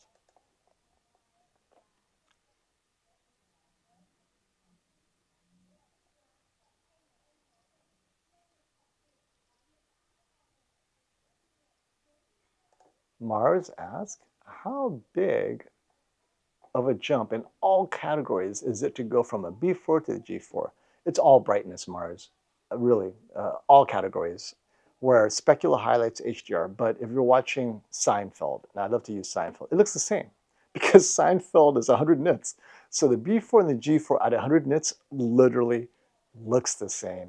The B3 looked the same, right? So when I was at M-Wave, we had the LG B3, C4, G4 next to each other.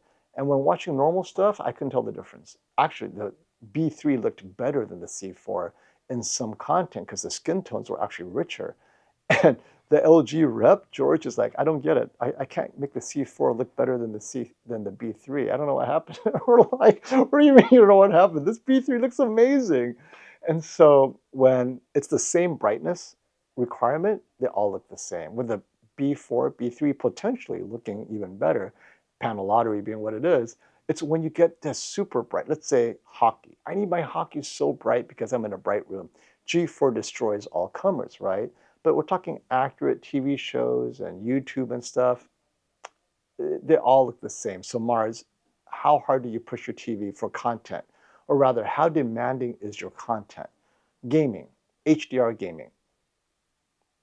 Wow, the G4 is going to really pop a little bit more, right? So yeah.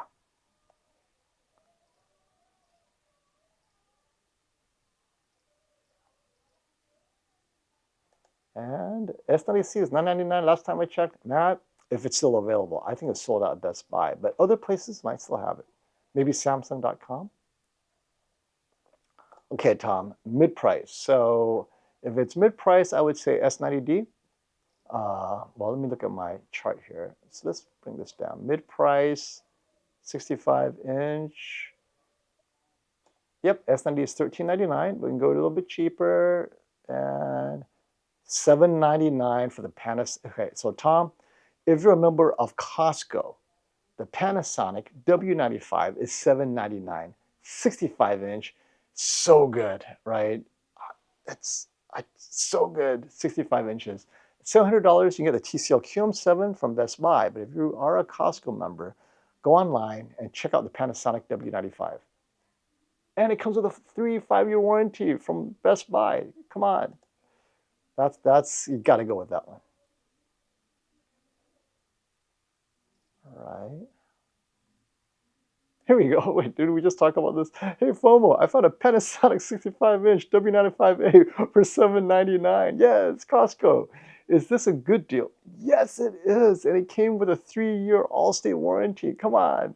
And what do you think of the TV? I have it right here. I love it. It's a great TV. Now, there are better gaming TVs. So let's get that out of the way. But for movies and just normal watching, it's nothing will beat it at $7.99. Nothing. Like, don't know. Can't imagine anything that will beat it at $7.99. So there you go. Is it a better deal out there? No, not at $7.99. Panasonic is not selling this TV cheaper anywhere else. This is it, folks. If your budget is $7.99, even if it's $8.99, even if it's $9.99, Panasonic at Costco, W95A, I would be shocked if it doesn't sell out soon. This is such a good price. Yeah, can't beat it. It's such a good TV. I'm enjoying it. I was enjoying it this morning. I was playing Wukong on it before the stream started. All right, 77-inch TV, Matt. Movie watching, B4, C4, Bravia 8, or Samsung, under 2,500. Okay. Well, since you mentioned Samsung, I would take the S90. Wait, is the S90 under 2,500? Let me see.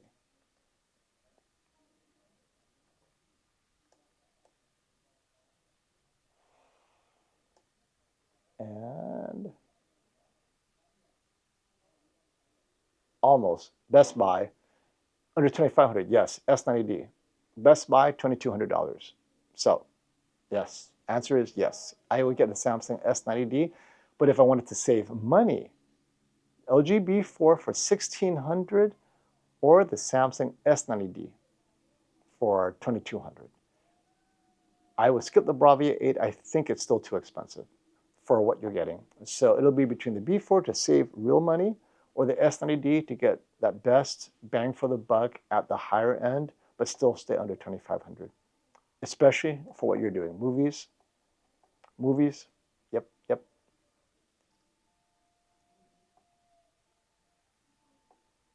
Oh, this is great, Michael.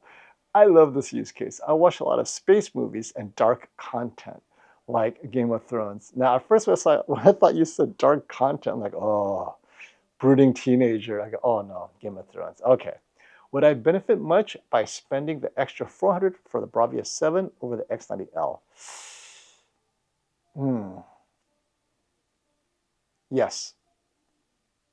Well, $400 is very, $400 is all perspective, right? For some people, $400 is a beer in Manhattan. For other people, they got to save up a lot over months. The space movies is where the Bravia 7 separates itself from the X90L.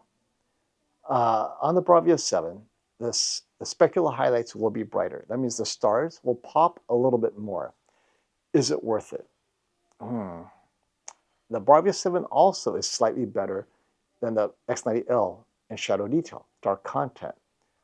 Given that I just compared the Bravia 7 to the Bravia 9 in dark content and they were identical, I'd go with the Bravia 7 because rarely do you get flagship level performance at this price. So that extra 400 is giving you much of the Bravia 9.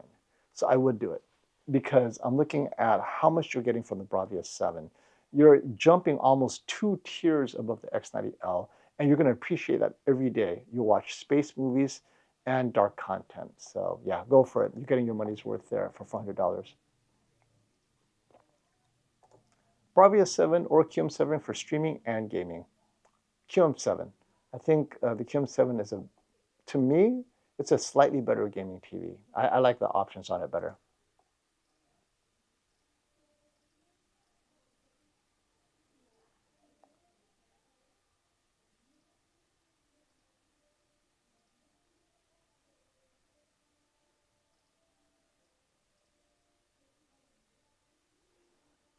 All right, Piconics. I'm deciding between the 65-inch Samsung S90D and the 65-inch Bravia 7 and the 55-inch S95D open box, graded as excellent for $1,400. I already have a gaming monitor, but having a Samsung with gaming capabilities is also good. Get the 65-inch Samsung S90D. I think you'll be fine with that. I personally don't like open box, and it's not even the same size. You're dropping down a size. And the Bravia 7 is a great TV for content watching, but you enjoy gaming capabilities, yeah. I think you talked yourself into the 65-inch Samsung S90D for sure. Go with that.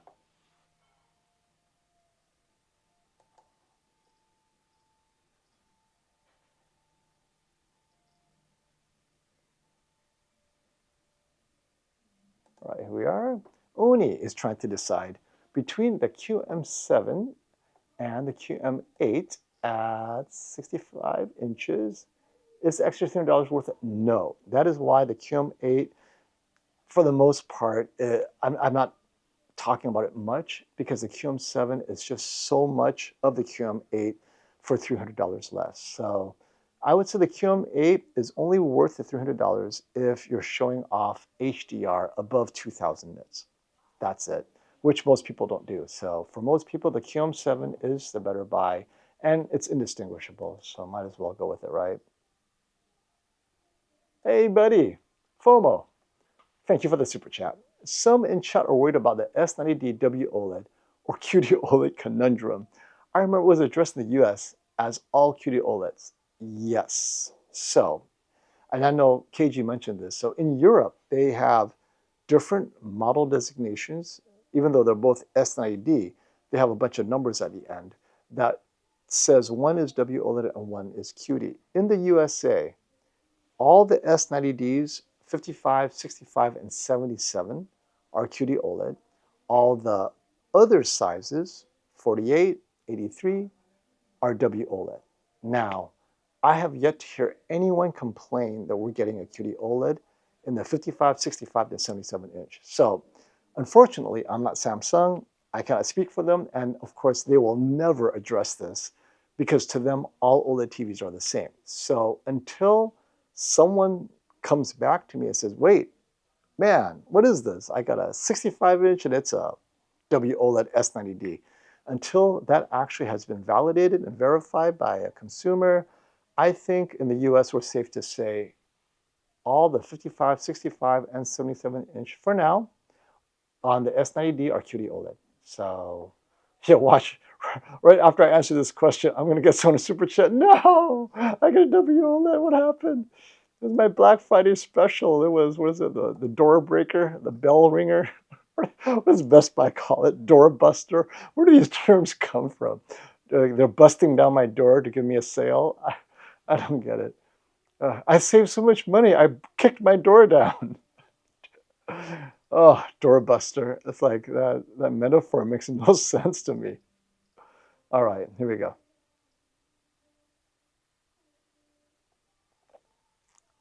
Oh, just to clear this up, Apple, Jelly. So Hisense, for a short period of time, bought the Sharp name, the rights to the Sharp name in the US, and then Sharp bought it back 2 years ago because they're planning to relaunch in the US. So Hisense no longer has rights to the Sharp name in the US. Sharp Japan bought it back. Yeah, there was a lot of exchanging of names and stuff. So the Sharp TVs now sold in the US are directly controlled by the Sharp brand in Japan. You know, Sharp basically was broke. Anyone that was willing to give them money for their name, they did it.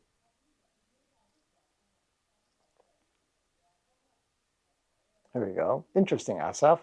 How do I watch? Oh, wait, let me catch this super. Wait, make sure I caught all the super chats. I thought something popped up. Okay, I think I'm caught up there. All right, Asaf. How do I watch Blu-ray movies with DTS HD audio tracks on a Samsung TV if they don't support it? So maybe the good news is, Asaf, you won't be able to tell the difference. So if you're watching Blu-ray and your Blu-ray has DTS, Atmos, doesn't matter, right? Special format, anything that's better than stereo. If it is pumping out of your TV, literally will sound indistinguishable to you. The TV, there's nothing the TV can do to properly separate the track and give you any improvement, even if it's quote unquote HD. Really, I'm being serious here. Because unless you're wearing headphones, you won't be able, even with headphones at 75 decibels, you're going to have a hard time distinguishing between HD and lossy, right? And so DTS HD playing out of your TV, although not supported, I don't think you're losing much. Actually, I know you're not losing anything inaudible. So I think you're okay. And I think that's why they did it. I'm sure they did, well, I don't know if they did, but some casual testing. Oh, focus group can't tell the difference? Psh, it's out. And most people can't, by the way. I mean, unless you have a trained ear to compare audio differences, and we're talking trained ear, you're not going to be able to tell the difference between HD, non-HD without sealed headphones to really. And then the tracks have to be played back to back, and they have to be no more than 2 or 3 seconds per track. Otherwise, if it's 10 seconds and then you switch to the other one, well, by the time you switch over, you forgot what you heard in the first second of the first track, right? So it doesn't make a difference.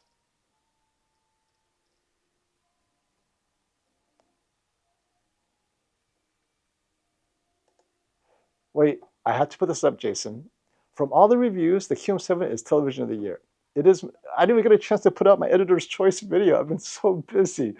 This would be my editor's choice video, is the TCL QM7 for value, right? I mean, the price is compelling. The image quality is a knockout. It's not perfect, but at this price, where it's imperfect, they made the right choices, right? They cut the cost where they needed to cut, and they put the money where they needed to put. It is my TV of the year, absolutely. Now, my cost no object TV of the year is the Samsung S95D. That's my personal favorite TV of the year for what I use it for. But it would be those two, and then the Bravia 7, because of the cost, it's so close to being in the running for a TV of the year. If only it was $9.99, but the QM7 beat it out for value, so that's why I couldn't do it. But the Bravia 7 is Sony's, in my opinion, Sony's best TV for value is the Bravia 7. Yeah, I know, anti-glare sucks. But come on, can't win everything, right? If it did, the Bravia now would be put out of business. Okay, hey, Preetham Reddy. I'm getting a good deal on a Samsung 900D 83-inch. Isn't 900D an 8K TV that comes in 85 inches? So I'm assuming you're talking about the 85-inch, right? For 3,800 versus S90 for 3,000, okay? This TV goes into a living room. It doesn't get direct sunlight. As 83-inch FSW, would you want me to get it? Yes. So I would get the QL900D 85-inch because it's the living room's brighter, and the S90D 83-inch WOLED, I think you're going to enjoy the QL900D more for what you need it to do. I think so. Yeah. I mean, 3,800 is really actually a really good price for an 85-inch QL900D. I think that's a good one. I think that's a good fit for you.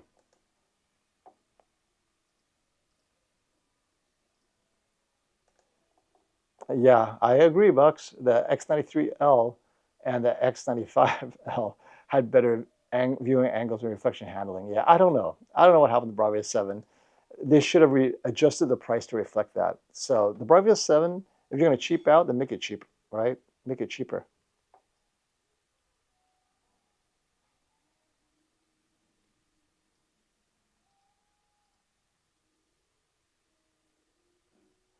All right, Harold.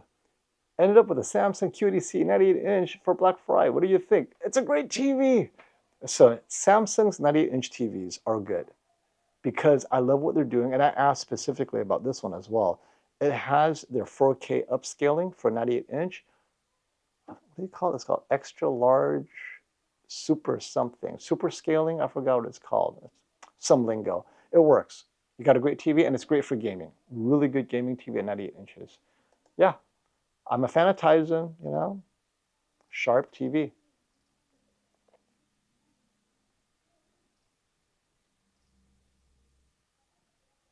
All right.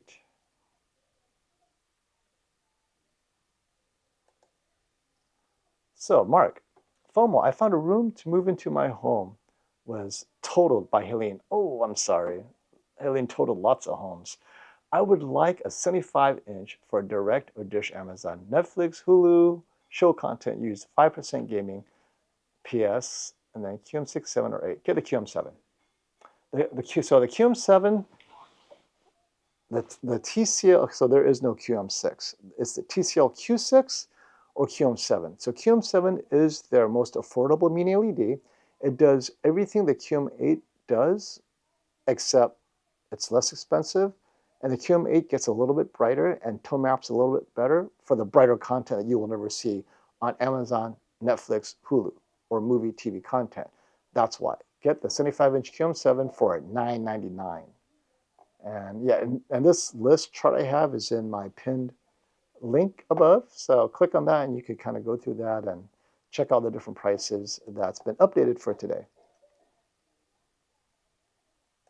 Just keep flying.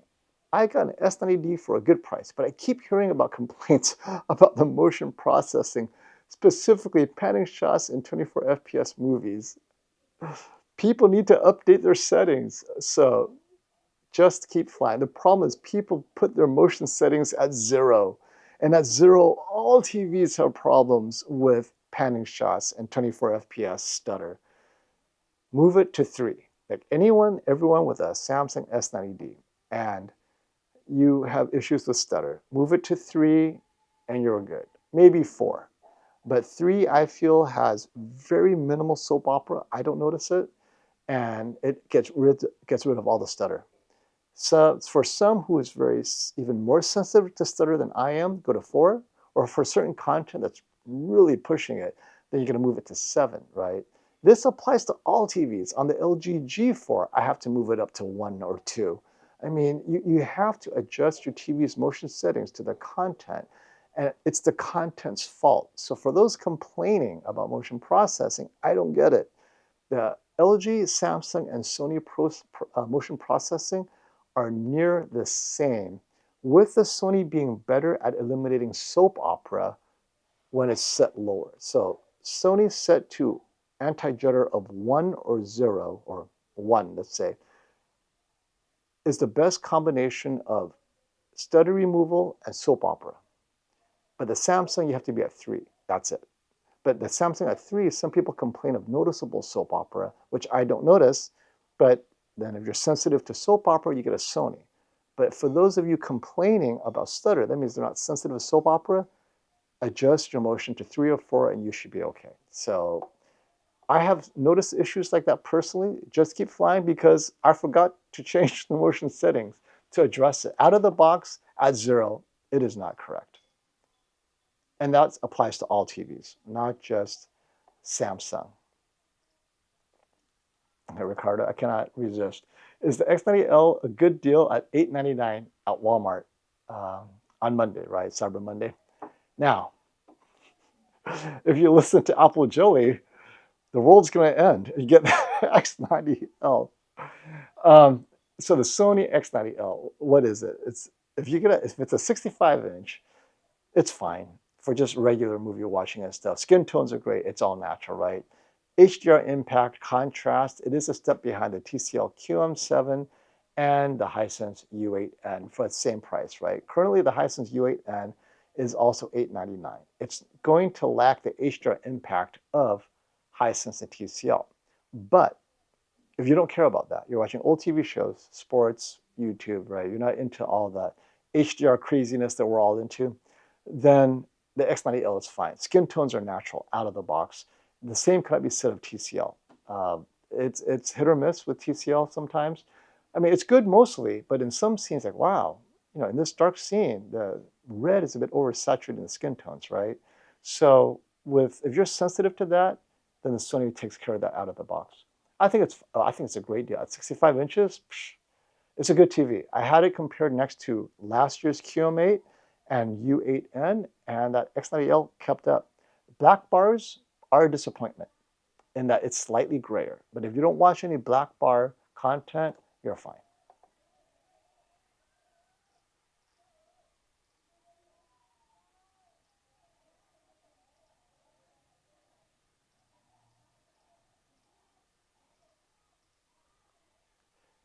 SB, you're waiting for a 115-inch QD OLED? Oh, if it comes out, micro LED is dead. I'm waiting too. I'll ask Chirag at Samsung.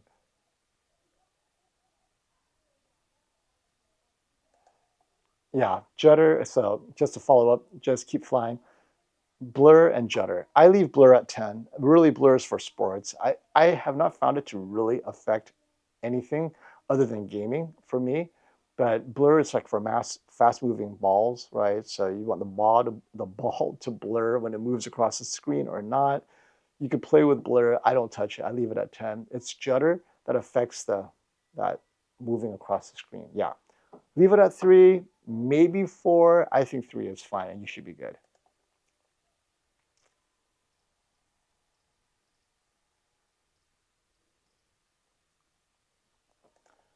U7 or QM7? QM7. That's my answer to you. Ah, the classic question. PS5, HDR gaming, and HDR movies. S95D, G4, or S90D better? I want the S90D, but the matte screen fear. No direct light reflections in movies in dark, but want to be able to game with ambient room lights on. Yes, you should be able to do that. If it's only ambient room light, you should be fine. S95D, I don't think it's an issue. It's the direct light on the TV that many people complain of, but you'll be okay with the S95D. Yep, that's what I would choose. And all right. Perfect. It's 12:39. I can wrap up with you guys. Everyone, have an amazing Black Friday. Now, I will answer one more question and then I'm off. So that's your quick one-question warning. There we go. Here's the one question. Bravia 9 85-inch or Sony 98-inch X90L? I would go with the Bravia 9 85-inch. It's that good. What? Another question came out? 599 Sansui or 75-inch X90L. I'm sitting 13 feet away. Get the 75-inch X90L, please.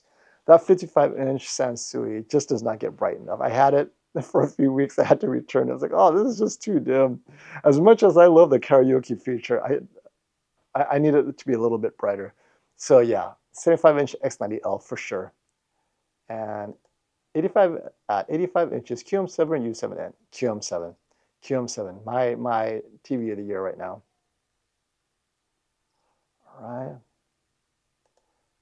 All right. Habs just purchased the GeForce 77-inch, waiting for it to be delivered. Any helpful tips for setup?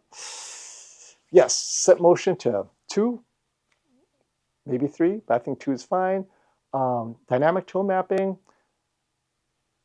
I'd say keep it off and turn it on when it's super bright, but it's great out of the box without dynamic tone mapping, doing anything at all. Keep that off unless you're gaming. I'm trying to think. It's really good out of the box without doing much. The filmmaker mode is great. So it'll be filmmaker mode, sports, you can watch it in standard. And oh, the audio is phenomenal. I think the audio is fine default. Yeah, though this is a great TV. I'm just trying to think, did I do anything different out of default? And there's not much to do. They did such a good job with their basic settings. Congratulations, you got yourself a great TV. Enjoy the heck out of it, everyone. Best projector. Right now, it is the Hisense PX3 Pro for ultra short throw. We're talking budget, obviously. Best projector. Go with a Bravia Theater. Was it 9 for $30,000? Whatever it is, the Bravia Projector 9. But right now, for budget ultra short throw, the PX3 Pro, I'm reviewing it right now. Actually, I love it. I think it's great. It's phenomenal. Okay, and all right, I gotta run. Can I answer this one more time? QM7, Eric, how many times do I have to tell you? All right, I'm going to head out now. Hey, everyone, have a great weekend. Shop safely. Don't fight for parking. Park far away. Get your walk in. Get your 2,000 steps in. And my friends, we're going to do this again before CES. I promise you. Brian and I are planning a CES special. We're going to be there. We're going to be all holed in at Caesar's Palace, and we're going to have a good time. Lots of fun announcements. Until next time, my friends, enjoy your weekend. Stop the FOMO.